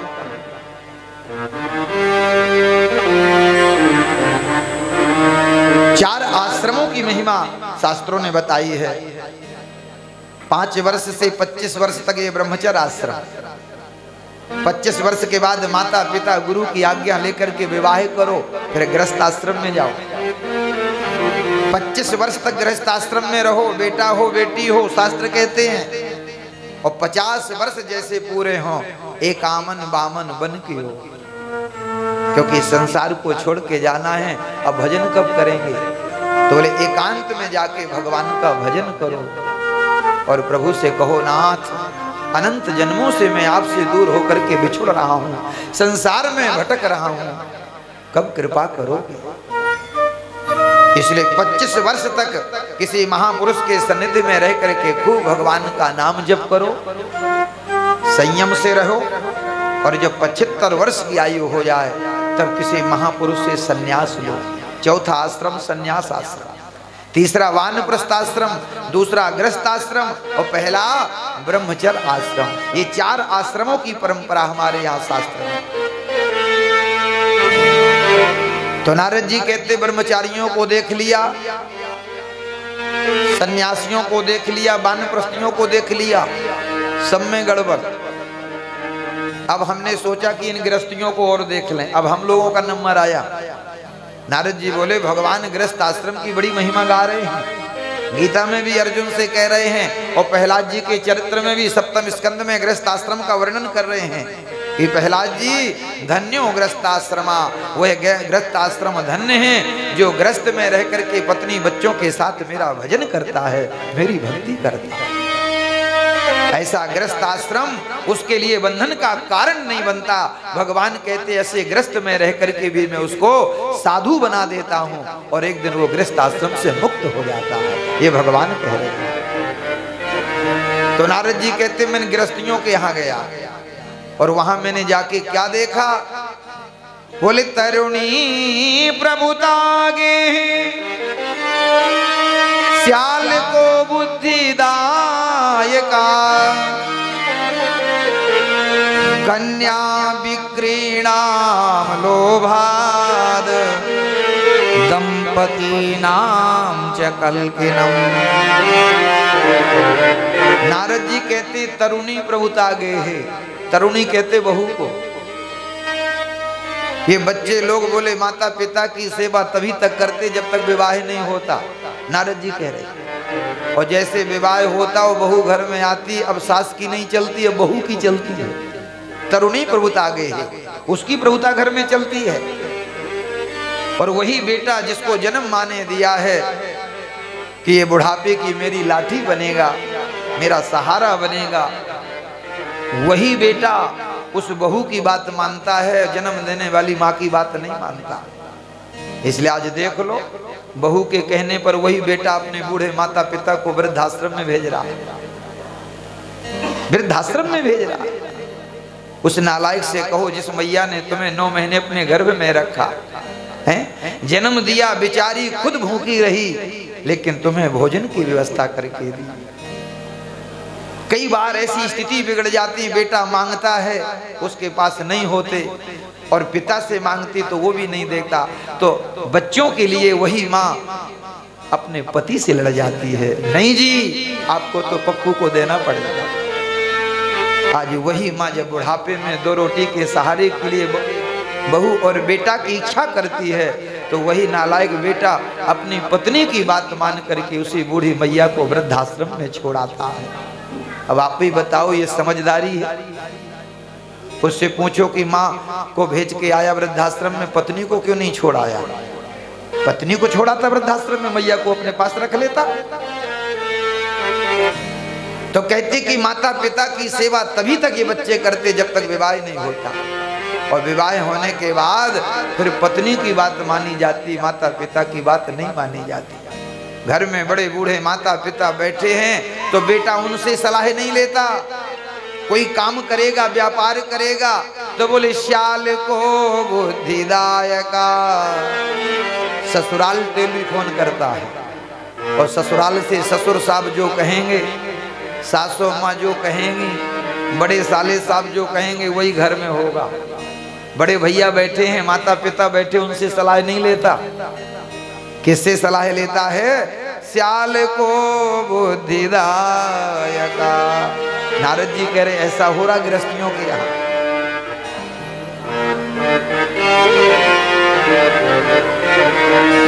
और पति पत्नी में आए दिन पति पत्नी च कलकिनम। ये गृहस्थी लोग बोले बेटा बेटी का भी विवाह नहीं करते। कन्या विक्रीणाम लोभाद, नारद जी के शब्द हैं। ये गृहस्थ के लोग बेटा बेटी का दहेज को लेकर के विवाह नहीं करते, बेचते हैं। बेटा पढ़ा लिखा है, नौकरी करता है, तो बेटे का बाप कहता जी इतनी पेटी लूंगा शादी में, बोलो राधे राधे। तो आप बताओ, पैसे लेके ब्याह कर रहा है तो विवाह है कि बेचना है? व्यापार कर रहा है ना बेटे का। अब बिटिया का बाप 50 लाख दे करके शादी करेगा तो उसने तुम्हारे बेटा को 50 लाख में खरीद लिया। अब वो बहू घर में आएगी तो महारानी बन के ऑर्डर करेगी, क्यों? क्योंकि उसके बाप ने तुम्हारे बेटे को खरीदा है। इसलिए चाय वो नहीं बनाएगी, सास को बना के देनी पड़ेगी, क्योंकि बेटा बिक गया। अगर आपने विवाह किया होता कि हमें दहेज नहीं चाहिए, हमें तो बस बहू चाहिए। आज देखो क्या स्थिति है, दहेज के कारण कितनी कन्याएं, कितनी बहन बेटी जलाई जाती है। आप टीवी पेपर में देखिए, सिर्फ उस कन्या का यही कसूर होता है कि उसके माता पिता ने ज्यादा धन नहीं दिया। अरे भैया, हर पिता अपनी औकात से ज्यादा अपनी बिटिया के विवाह में खर्च करता है। नहीं भी उसके पास पैसा होता बेचारे के पास, तो रिश्तेदारों से कर्जा उठाता है। हाँ, कोई वस्तु होती है उसको बेच देता है ताकि मेरी बिटिया का विवाह हो जाए, अच्छे घर में चली जाए। लेकिन नारद जी कहते वही दहेज के लोभी आए दिन उनकी बिटिया को प्रताड़ित करते रहते हैं। सास कहती रहती है तेरे बाप ने मोटर कार नहीं दी। उस सास से कहो कि तेरा बेटा इतना नालायक है, तेरे बेटा की बाजुओं में दम नहीं है कि कमा करके 4 मोटर कार तेरे दरवाजे में खड़ा कर दे, तू भी घूमे और बहू भी घूमे। लेकिन नहीं, ससुराल से मोटर कार मिलना चाहिए तब बैठ के घूमेगी ये। तो नारद जी कहते कि कन्या विक्रीणाम लोभाद, लोभ के कारण लोग बेटा बेटी का विवाह नहीं, उनका तो क्रय विक्रय करते बेचते हैं। और फिर भी पति पत्नी चकलकनम, आए दिन घर में पति पत्नी में महाभारत युद्ध होता रहता है, झगड़े होते रहते हैं। नारद जी बोले ये सब मैंने देखा, मेरा मन बड़ा दुखी हुआ कि भगवान गृहस्थ आश्रम की महिमा गा रहे, ये गृहस्थी लोग आपस में लड़ रहे हैं। मैं तो वहां से भागा और मैंने सोचा मैं कहाँ जाऊं, क्योंकि मैं शांति की तलाश में आया था और ये सब व्यवहार देख करके पृथ्वी का शांति तो मिली नहीं, मन में भयंकर क्रांति मच गई। उसी समय मेरे मन में स्मरण आया कि मैं श्री धाम वृंदावन जाऊं। वहां भगवान ने द्वापर के अंत में यदुवंश में अवतार लेकर के वृंदावन में सुंदर सुंदर लीलाएं करी हैं और उस भूमि में जब मैं जाऊंगा तो जरूर मेरे मन को शांति मिलेगी। और नारद जी कहते यामनम तट्टमापन्नम यत्र लीला हरि रघु। मैं वहां से चल करके जमुना जी के किनारे श्रीधाम वृंदावन में आ गया, लेकिन वृंदावन में आकर के मुझे तो शांति मिली, लेकिन मैंने सामने एक बहुत बड़ा आश्चर्य देखा। सनत कुमारों ने कहा देवर्षि क्या देखा? बोले तत्रा आश्चर्य मया दृष्टम। मेरी इन आंखों ने एक बहुत बड़ा आश्चर्य देखा। क्या देखा? बोले एक 16 वर्ष की स्त्री जोर जोर से रो रही है, उसके सामने 2 वृद्ध पुरुष पड़े हैं, बहुत सी स्त्रियां उसको गिर के खड़ी हैं, कोई इसके ऊपर चमर डुला रही है, कोई जल का पात्र लेके बहन पानी पी लो, और वो देवी जोर जोर से रो रही है। ये नारद जी कहते मैंने देखा, मन में मैंने विचार किया मैं जाके पूछूं ये देवी कौन है, लेकिन उस देवी की नजर मुझ पर पड़ी और उसने आवाज दी भो भो साधुम क्षणम तिष्ठः मां चिंतामपि नाशया मां चिंतामपि नाशया। भो भो साधुम क्षणम तिष्ठा। ए बाबा जी एक क्षण के लिए ठहर जाओ। नारद जी कहते मैं रुक गया, पास में गया, मैंने पूछा कासित्वम, हे भगवती आप कौन हैं? का बिमऊ, ये 2 वृद्ध पुरुष पड़े हैं ये कौन हैं? कहा पद्म लोचना, ये सुंदर सुंदर जो स्त्रियां ये कौन हैं? तब उस देवी ने परिचय दिया अहम भक्ति रीति ख्याता इमो मैं तनयो मतो ज्ञान वैराग्य नामानि काल योगे न जर जरो। हे देवर्षि आपने मुझसे पूछा अहम, मैं भक्ति हूं, अहम भक्ति रीति ख्याता, संसार में भक्ति के नाम से मेरी ख्याति हुई है। और ये जो वृद्ध पुरुष पड़े हैं ये कोई और नहीं, ये मेरे बेटा है, मेरे बेटे। नारद जी ने कहा धन्य हो माँ, माँ 16 साल की, बच्चे 100-100 साल के बूढ़े। अब आश्चर्य है कि नहीं है? अरे माता पिता बूढ़े होते, बच्चे जवान होते, लेकिन यहाँ उल्टी गंगा बह रही है। यहाँ बच्चे बूढ़े हैं और माँ जवान है, तरुणी। ये बहुत सी स्त्रियां, ये सब मेरी सहेली हैं। गंगा सिंधु सरस्वती च यमुना गोदावरी नर्मदा कावेरी सरजू महेंद्र तनया चरवणवती वेदका।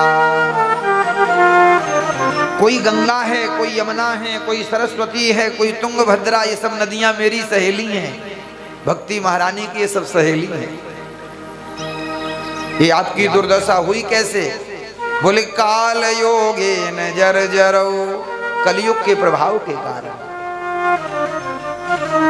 क्योंकि कलयुग में लोगों की ना भक्ति में रुचि है, ना ज्ञान में रुचि है, ना वैराग्य में। मनमुखी जीवन, जो मन में आता वही करते हैं। शास्त्र कहते अमुक देवता का पूजन करना चाहिए, लेकिन उसको छोड़ के इधर उधर भाग रहे हैं। और शास्त्र के विपरीत जो कार्य करता है उसको उसका फल नहीं मिलता, दंड और मिलता है। औषधि रोग को ठीक करती है, आप डॉक्टर के पास जाइए, डॉक्टर ने आपकी बीमारी के लिए दवा दी, लेकिन विधि बताई है ये सुबह खाली पेट लेना है, ये भोजन के बाद लेना।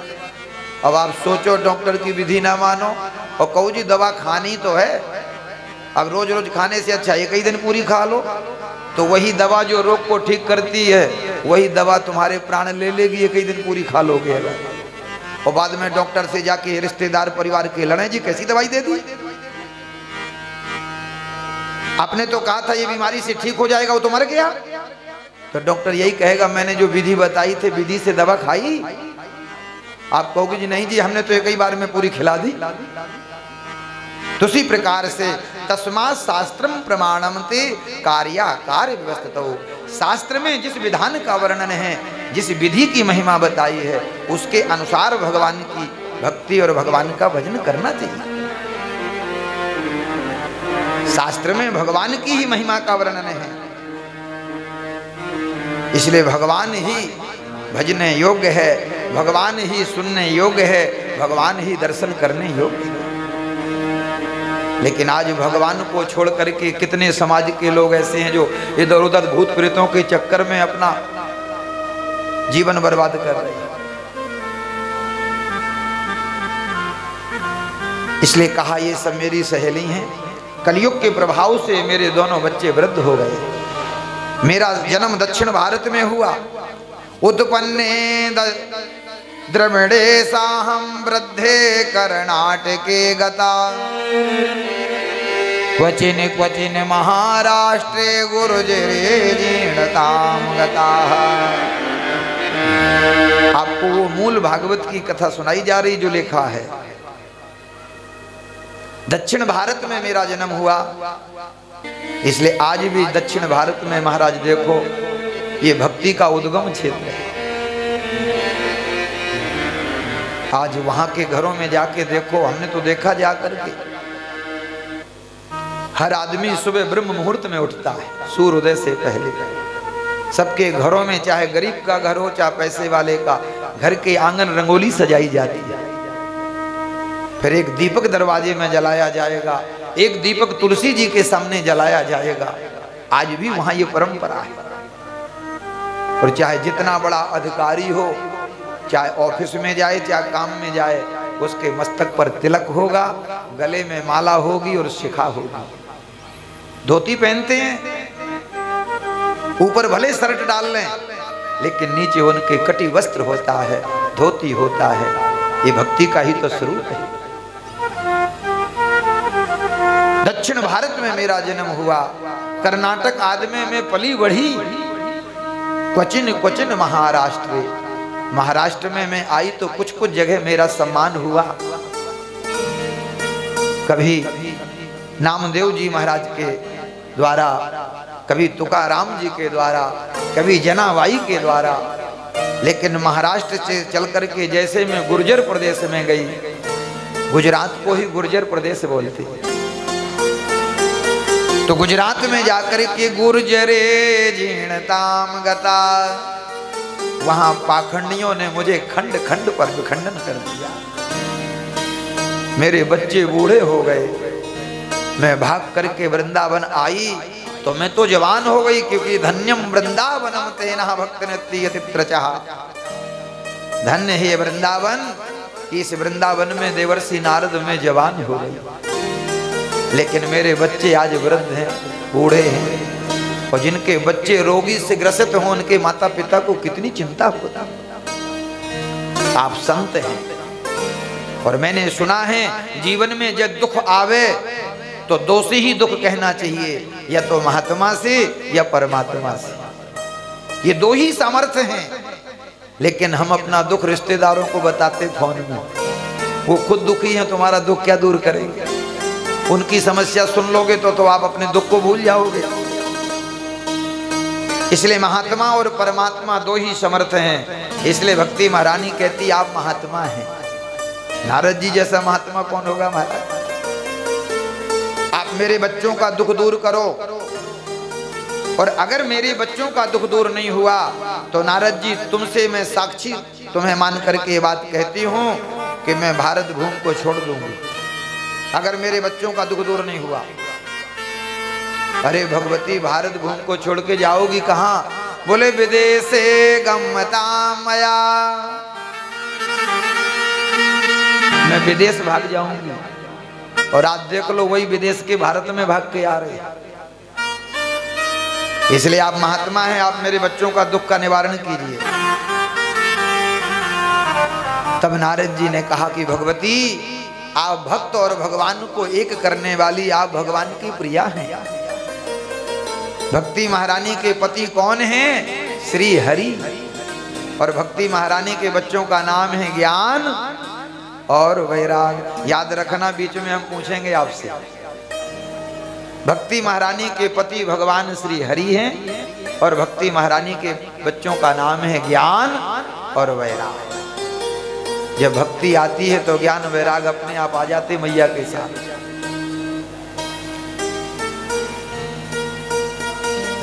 तो कहा कि देवी आप चिंता मत करो, आप तो भगवान की प्रिया हैं, वो आप दुखी हैं। वृथा के दयसे बालो अहो चिंता तुरो भवान, श्री कृष्ण चरणाम्भोजम स्मरम दुखम गमिष्यति। हे बाले वृथा खेदयसे, तुम अपने चिंता को छोड़ो। वो भगवान श्री कृष्ण कहीं गए नहीं, आज भी धराधाम में हैं। जिन भगवान ने ब्रजवासियों की रक्षा के लिए गोवर्धन पर्वत को धारण किया था, जिन भगवान ने भरी सभा में कौरवों की द्रौपदी की लाज बचाई थी, वो भगवान कहीं गए नहीं हैं। आप उनके चरणों का चिंतन कीजिए। और जो भगवान के चरणों का चिंतन स्मरण करता है, दुनिया में कौन सा ऐसा दुख है जो उसका स्पर्श करे। और नारद जी ने ज्ञान वैराग को पुष्ट करने के लिए प्रयत्न किया। वेदों की महिमा गाई, गीता पाठिर मोहर मोहर, गीता जी के पाठ को बार बार किया, क्योंकि वेद भगवान का साक्षात विग्रह हैं और गीता जी भगवान की साक्षात वाणी। थोड़ी देर के लिए तो ज्ञान वैराग में चेतना आती है, इसके बाद मूर्छित हो जाती है। अब नारद जी के पास जितना उपचार था सब कर दिया, लेकिन ज्ञान वैराग पुष्ट नहीं हुए, तो बड़े चिंतित हुए। और जब भगवान का भक्त चिंतित होता है तो भगवान उसका समाधान करते। आकाशवाणी हुई कि नारद जी सत्कर्म सूचि को न्यूनम ज्ञान यज्ञना स्मृतो बुधई, श्रीमद् भागवतालापा सतो गीता सुखादिवी। नारद जी आप सत्कर्म करो और सत्कर्म के प्रभाव से ये दोनों स्वस्थ हो जाएंगे। लेकिन सत्कर्म है क्या? आकाशवाणी ने भी ये बात नहीं बताई। तब नारद जी भक्ति को वचन दे करके आगे बढ़े। मार्ग में जो भी संत महात्मा मिलते सबसे पूछते, लेकिन कहीं उत्तर नहीं मिला। तो मन ने विचार किया कि मैं बद्री विशाल की शरण में जाऊं, जहां नर नारायण भगवान तपस्या कर रहे हैं, जरूर मेरे समस्या का समाधान होगा। और सूत जी कहते वही नारद जी आज विशालापुरी बद्रीनाथ धाम आए। सनत कुमारों से भेंट हुई और कहा कि यही मेरी चिंता का कारण है, अब आप बताओ। सनत कुमारों ने जैसे सुना, कहा नारद जी इतनी छोटी सी बात को लेके इतने परेशान? सत्कर्म क्या है?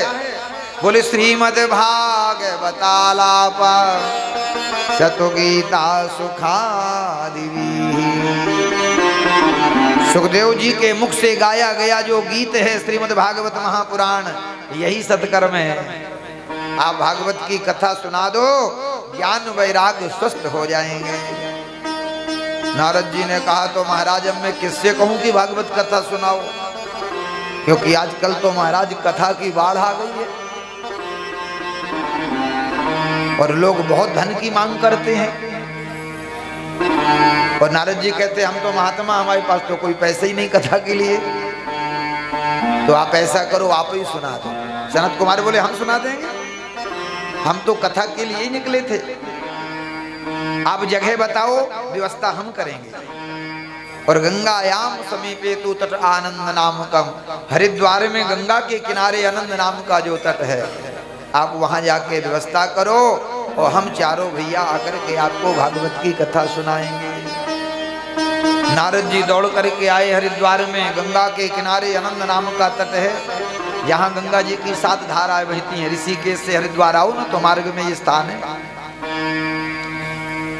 और नारद जी ने व्यवस्था करी, संतों की कथा है, कोई ऐसा पंडाल हो ये सब व्यवस्था तो थी नहीं। गंगा जी का रेत, उसी में सबके बैठने की व्यवस्था।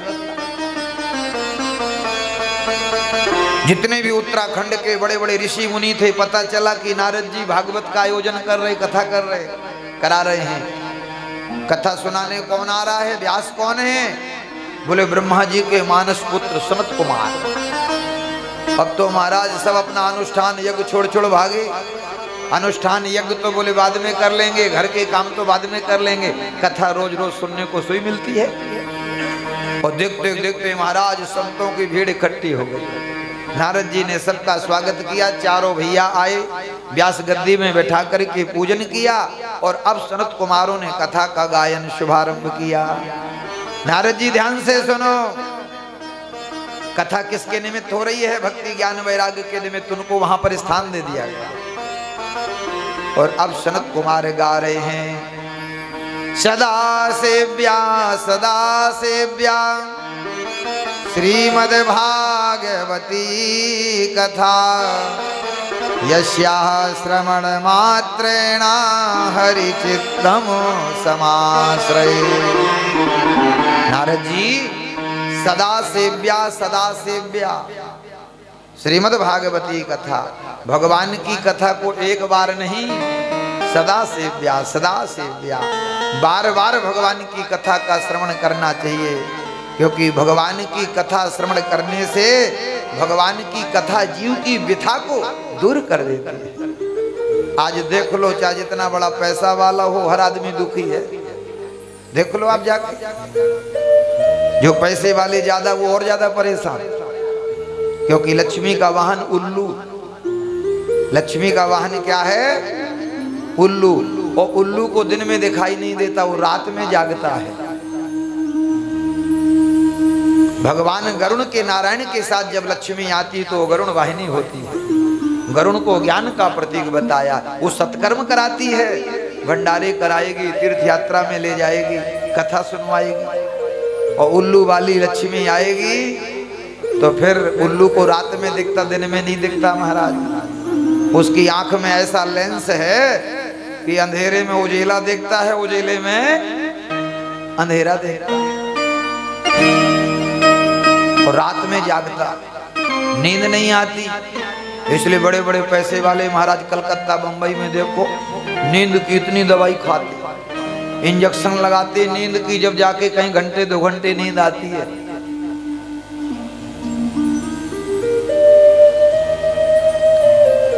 तो इस प्रकार से सनत कुमार कहते कि नारद जी बार बार भगवान की कथा का श्रवण करने से भगवान उस जीव के दुख का निवारण कर देते हैं। क्योंकि हमारी व्यथा है भगवान की कथा। कथा किसकी है? भगवान की। भगवान कैसे हैं? परम पवित्र। तो भगवान की कथा वो भी परम पवित्र। और जब परम पवित्र भगवान की कथा जब आप सब सुनोगे तो भगवान की कथा सब प्रकार से जीव के दुखों का निवारण करके और जीव का मंगल कर देती है, उसका जन्म जन्मांतर संहार देती है। ये कथा की महिमा है। इसलिए बार बार कथा का श्रवण करना चाहिए। जो कहते जी हमने तो बहुत सुन ली, तो उसके लिए भी बताया कि उसने कुछ नहीं सुना। क्योंकि जो सुनता है वो कभी बताता नहीं कि मैंने क्या सुना। जिन हरि कथा सुनी नहीं काना, श्रवण रंध अहि भवन सम। राम कथा जी सुनत अघाई। कहते जो कहते हमने बहुत कथाएं सुनी, तो महापुरुष कहते रस विशेष पावा तिन नाही। उन्होंने भगवान के कथा के रस को नहीं जाना। क्योंकि भगवान की कथा भगवान की तरह व्यक्ति को बना देती। इसलिए सब लोग बोला करो राम का भी वही अर्थ होता है और श्याम का भी वही अर्थ है। रामा ने राधा, मामा ने माधव। हाँ, राम शब्द का भी यही अर्थ है। रामा ने राधा और मामा ने माधव। इसलिए राम, ये दो ही शब्द हैं प्रकृति में। बस कथा सुना ही रहे थे कि उसी समय देखा एक सामने से संग आ गया।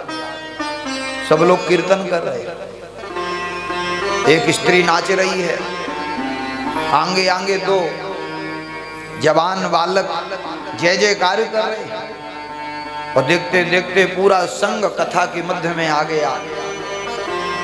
सनत कुमारों ने पूछा, भी आप लोग कौन हो?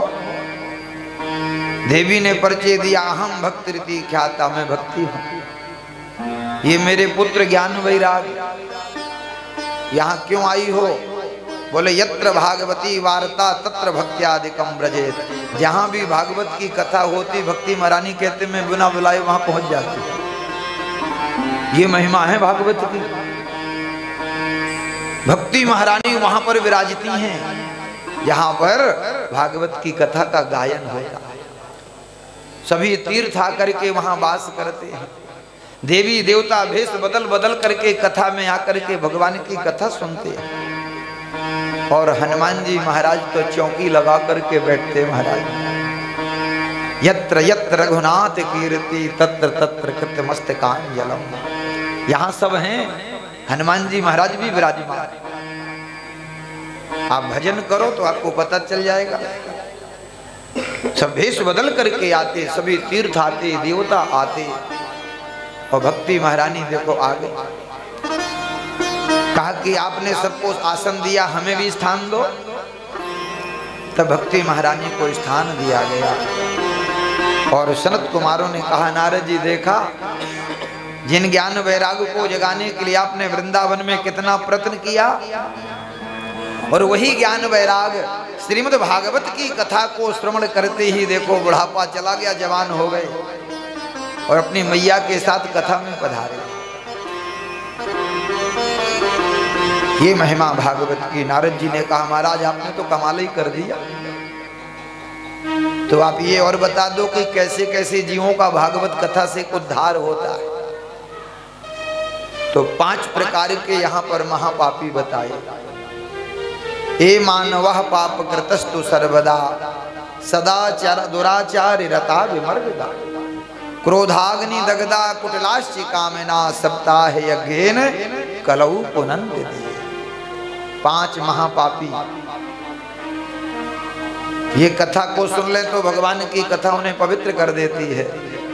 और जीते जी ना सुन सके तो मरने के बाद प्रेत बन की कथा उनको सुना दो तो भी उनका कल्याण हो जाएगा। नारद जी बोले, महाराज वो तो बात ठीक है, लेकिन आगे कलयुग आ रहा है। कलयुग में लोगों से ये बात कहेंगे तो प्रमाण मांगेंगे तुरंत की। प्रमाण क्या है? जीते जी का उद्धार नहीं हो रहा, तुम कह रहे भूत बन के प्रेत को सुना दो तो मुक्त हो जाएगा। तो कोई प्रमाण दो, तभी ये कलयुग के लोग विश्वास करेंगे। तो प्रमाण दिया। एक इतिहास की घटना में तुम्हें सुनाता हूं, जिसके श्रवण करने मात्र से पुण्य का वर्धन होगा और पाप की हानि होगी। तुंगभद्रा तटे पूर्वम भूतपानाति मुत्तमम यत्र वर्णासु धर्मेणा सत्यात् कर्म सत्तत्परः। दक्षिण भारत में तुंगभद्रा नदी के किनारे एक नगर है, और उस नगर में एक ब्राह्मण रहते जिनका नाम था आत्मदेव। ब्राह्मण बड़े विद्वान हैं और होना भी चाहिए, क्योंकि तीनों वर्ण में श्रेष्ठ भगवान ने उसको बताया। वेद पढ़ना, वेद पढ़ाना, यज्ञ करना, यज्ञ कराना, दान लेना और दान देना, ये 6 कर्म ब्राह्मण के। अब अपने लिए तो दान ले लेता है, यजमान का यज्ञ करा देता, यजमान की पूजा करा देता। लेकिन पूछो पंडित जी, कभी घर में बैठ के पंडितानी के साथ सत्यनारायण की कथा आपने भी सुनी कि नहीं सुनी? क्योंकि शास्त्र कह रहे दान लेना दान देना, वेद पढ़ना वेद पढ़ाना और यज्ञ करना यज्ञ कराना। ऐसे विद्वान ब्राह्मण हैं आत्मदेव। परिचय में तो सूत जी कहती द्वितीयो भास्करा, जैसे भगवान सूर्य है ना, वैसे आत्मदेव ब्राह्मण मानो ज्ञान के समान द्वितीय भगवान सूर्य की तरह। लेकिन पत्नी का जब परिचय दिया तो पत्नी बड़ी खतरनाक, पत्नी का नाम बताया धुंधली। धुंधली का मतलब कलह प्रिया, ये बहुत कलह प्रिया है, इसको कलह ही प्रिय है। आए दिन अपने पति से झगड़ा करती रहती है। होता है कुछ माताओं का स्वभाव है, क्योंकि शास्त्रों की आज्ञा है घर में भोजन बने तो पहली रोटी गाय की निकलनी चाहिए, ये शास्त्र की आज्ञा है। गाय में 33 कोटि देवी देवताओं का वास है। तो पहले के समय में महाराज गरीब से गरीब के घर में भी भोजन बनता तो रोटी पहली गाय की निकलती थी ना। आज भी लोग निकालते, लेकिन कुछ लोग नहीं निकालते, सबको निकालना चाहिए। पहली रोटी गाय की होती और अंत की रोटी दूसरी कुत्ते की, इसके बाद भोजन सबको देना चाहिए। अब पहली रोटी तो क्या करती माताएं, निकाल के पति को खिला देती, पति बन जाता गौ माता, और कुत्ते वाली दूसरी खुद खा लेती तो पूरे दिन पति के ऊपर भौं भौं भौं, और पति ऐसे पूंछ हिलाता क्योंकि गौ माता बना दिया ना आपने।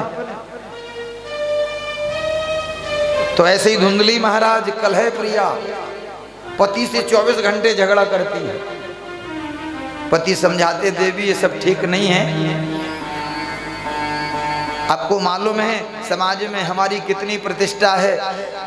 बोली चुप करो, ये अपना ज्ञान अपने पास रखो।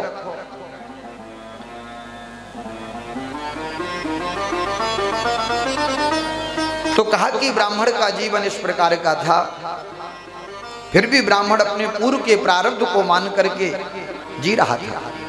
लेकिन एक दुख था इसको कि इसके कोई संतान नहीं थी, और जब इस बात को सोचता था तो ये बहुत दुखी होता था। क्योंकि गरुड़ पुराण में भगवान कहते जिनके कोई संतान नहीं होती उनके द्वारा किया हुआ पूजन, उनके द्वारा किया हुआ तर्पण पिंडदान उनके पितृ खुद स्वीकार नहीं करते। ऐसा अभागा हमारे घर में आया है कि कोई बालक बेटा बेटी का जन्म नहीं हो, तो जब उसके खुद के पितृ उसके द्वारा हाथों का किया हुआ स्वीकार नहीं करते तो देवता स्वीकार कैसे कर लेगा। इसलिए दुखी रहता था। एक दिन पत्नी से झगड़ा हुआ और घर से निकल गया जंगल में आत्महत्या करने के लिए। नाम है आत्मदेव, काम करने क्या जा रहा है, आत्महत्या। वन में गया, सरोवर के किनारे जाके बैठ गया। उसी समय एक महात्मा वहां से निकले, ब्राह्मण को बैठा देख करके पास में आए, प्रणाम किया, क्योंकि ब्राह्मण था, संस्कारी परिवार का था। संत ने पूछा भैया बड़े दुखी से लगते हो, क्या बात, तुम्हारे दुख का कारण क्या है। कहा महाराज मेरे दुख का कारण संतान है, मेरे बेटा बेटी नहीं, इसलिए मैं रो रहा हूं। महात्मा ने कहा जय हो, हम तो सोचते थे भगवान के लिए रो रहा है, तू बेटा के लिए रो रहा। हाँ मेरे बेटा नहीं इसलिए मैं दुखी हूं। संत ने कहा अगर बेटा हो जाए तो तू सुखी हो जाएगा। हाँ क्या गारंटी है, कोई गारंटी कार्ड है। बोले जी वो तो नहीं है। फिर कैसे तुम कहते हो बेटा होगा सुखी हो जाऊंगा। जिनके बेटा है जाके देखो कितने सुखी हैं। वही बेटा विवाह के बाद बूढ़ी मैया को वृद्धाश्रम में छोड़ के आ रहा है, और ब्राह्मण कहते बेटा हो जाए तो हम सुखी हो जाए। संतान अंतान से सुख नहीं है, भगवान के भजन में सुख है। इसलिए घर छोड़ के आए हो तो संत बन जाओ। सन्यासे सर्वथा सुखम, सन्यास में सुख है, ना पत्नी का झंझट, ना बच्चों का झंझट, ना पैसा कमाने का झंझट। भगवान का भजन करोगे तो कोई ना कोई आके दो रोटी दे ही जाएगा। तो सन्यासे सर्वथा सुखम, सन्यास का जीवन बड़ा सुख का जीवन है। लेकिन ब्राह्मण कहते सन्यासी शुष्क एव ही, सन्यास में सुख नहीं है, ये तो सूखा जीवन है। दो दो रोटी के टुकड़ों के लिए दर दर में भटकता है। कई बार कोई ऐसी माता मिल जाती, बोले ए बाबा, अच्छा खासा हट्टा कट्टा घूम रहा है, काम नहीं कर सकता, 500 रुपए कमाएगा, रोटी मांगते समय भीख भीख, तुझे शर्म नहीं आती? कई बार ऐसी माताएं भी सुना देती। इसलिए कहता सन्यासे शुष्क वही, सन्यास का जीवन बड़ा सूखा जीवन है। मुझे तो बेटा कहा, राजन बेटे ब्राह्मण संतान से सुख नहीं है। अगर संतान से सुख होती तो महाराज सगर के 60,000 पुत्र थे, क्या अपने पिता को सुख दे पाए? भर जवानी में कपिल भगवान का अपराध किया, सबके सब अग्नि ज्वाला में नष्ट हो गए। तो अपने पूर्वजों के उद्धार करने के लिए देखो 3 पीढ़ी में तपस्या हुई और 4थी पीढ़ी में भगीरथ जी ने गंगा को प्रसन्न किया और वही गंगा जी मृत्युलोक में आके सगर के 60,000 पुत्रों का उद्धार किया। बेटा वो होता है जो अपने माता पिता के कुल खानदान का उद्धार करे। जो बेटा अपने उद्धार नहीं कर पाए वो माता पिता का उद्धार क्या करे?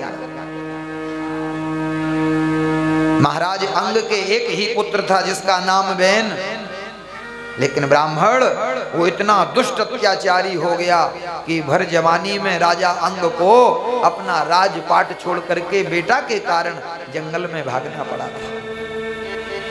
तुम कहते हो बेटा से सुख मिलेगा? ये बेटा वालों की ही तो कहानी मैं तुम्हें सुना रहा हूं। बेटा बेटी में सुख नहीं है, भगवान हरि के भजन में सुख है, लेकिन वो तुम करना नहीं चाहते।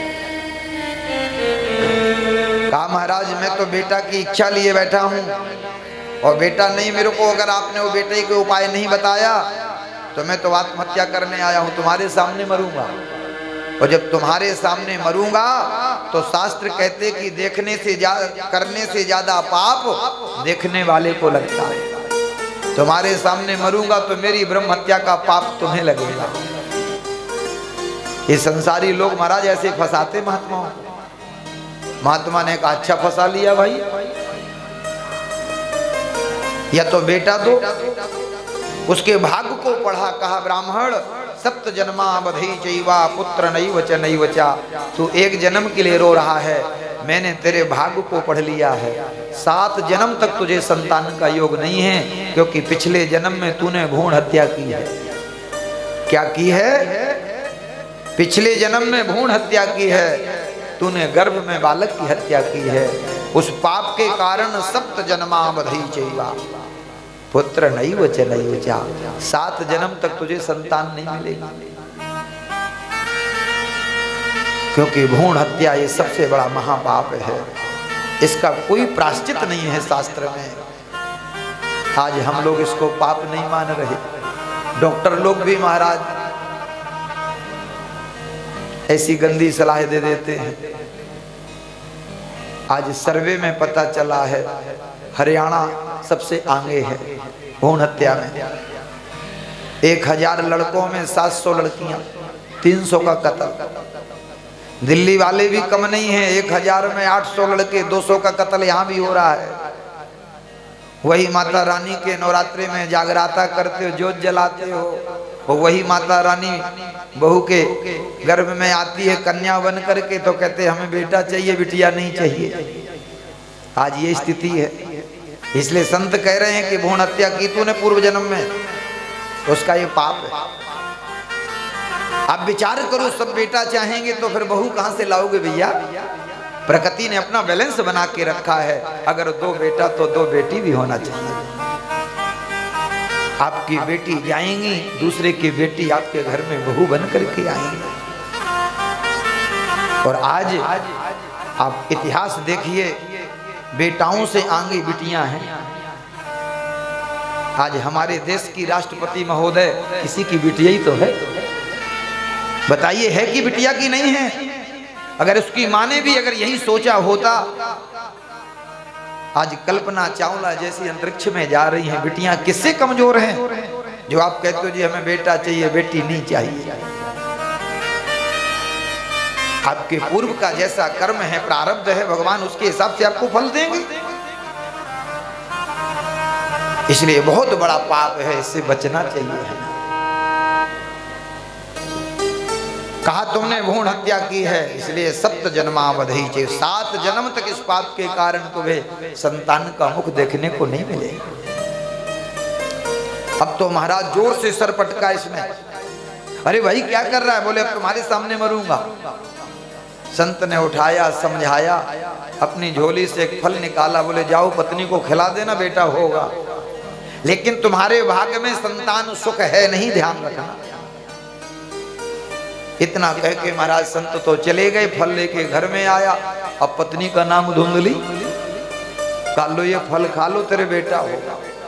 बोले ठीक है ठीक है, नहाऊंगी धोऊंगी, इसके बाद फल खा लूंगी, संत का दिया हुआ। ब्राह्मण तो फल दे के चले गए। फल को लेकर के धुंधली सोचने लगी।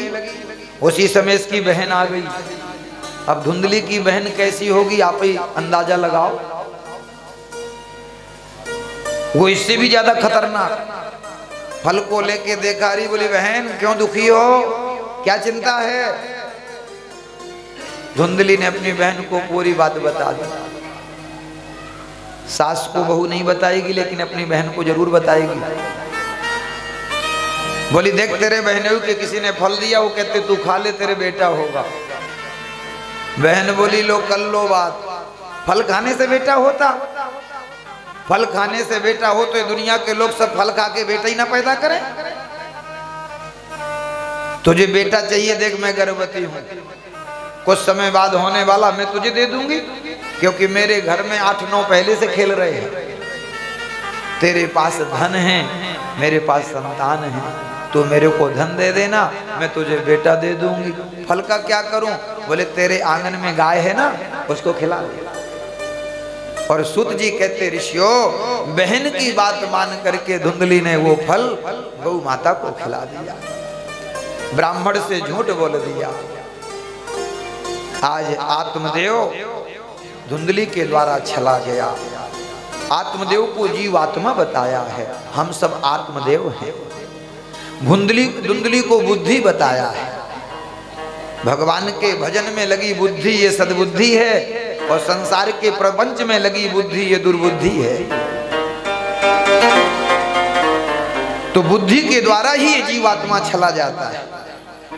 आज बुद्धि के द्वारा आत्मदेव रूपी जीवात्मा चला गया। झूठ बोल दिया, मैंने फल खा लिया।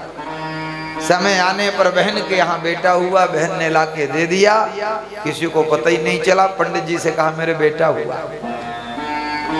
समय आने पर गाय ने भी एक बालक को जन्म दिया। उसके कान गौ माता जैसे हैं और शरीर उसका पूरा मनुष्य जैसा है। ब्राह्मणों ने दोनों बच्चों का नामकरण किया। एक का नाम धुंधकारी रखा और दूसरे का नाम गोकर्ण रखा है। समय आने पर दोनों बच्चों ने नाम कमाया। एक विख्यात हो गया और दूसरा कुख्यात हो गया। गोकर्ण सुबह से शाम सदा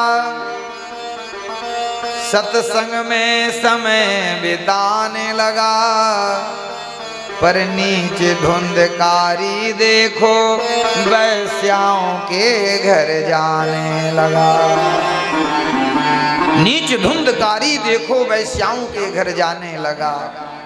गोकर्ण जी महाराज जहाँ कथा होती वहाँ रोज जाते, मंदिर में जाते, संतों का संग करते, क्योंकि संत के द्वारा दिया हुआ फल था, उसका ये प्रसाद है।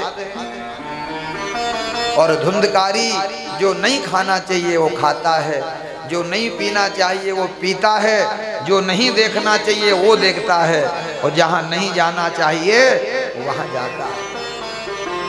पिता की सारी संपत्ति जुआ और शराब में बर्बाद कर दी। शराब पी करके रात में जब घर आता है, पिता समझाते तो पिता को गाली देते। आज ब्राह्मण को वो संत की बताई बात याद आई। संत ने ठीक कहा था कि तुम्हारे भाग्य में संतान का सुख नहीं। आज मैंने साधु की बात मानी होती तो आज मुझे दिन देखने को नहीं मिलता। लेकिन सनत कुमार कहते, नारद जी लातों का भूत बातों से नहीं मानता। ये लातों का भूत है। महात्मा ने कितनी बातें बताई, समझ में नहीं आई। आज बेटा ने लात मारी तो सारा ज्ञान आ गया। देखो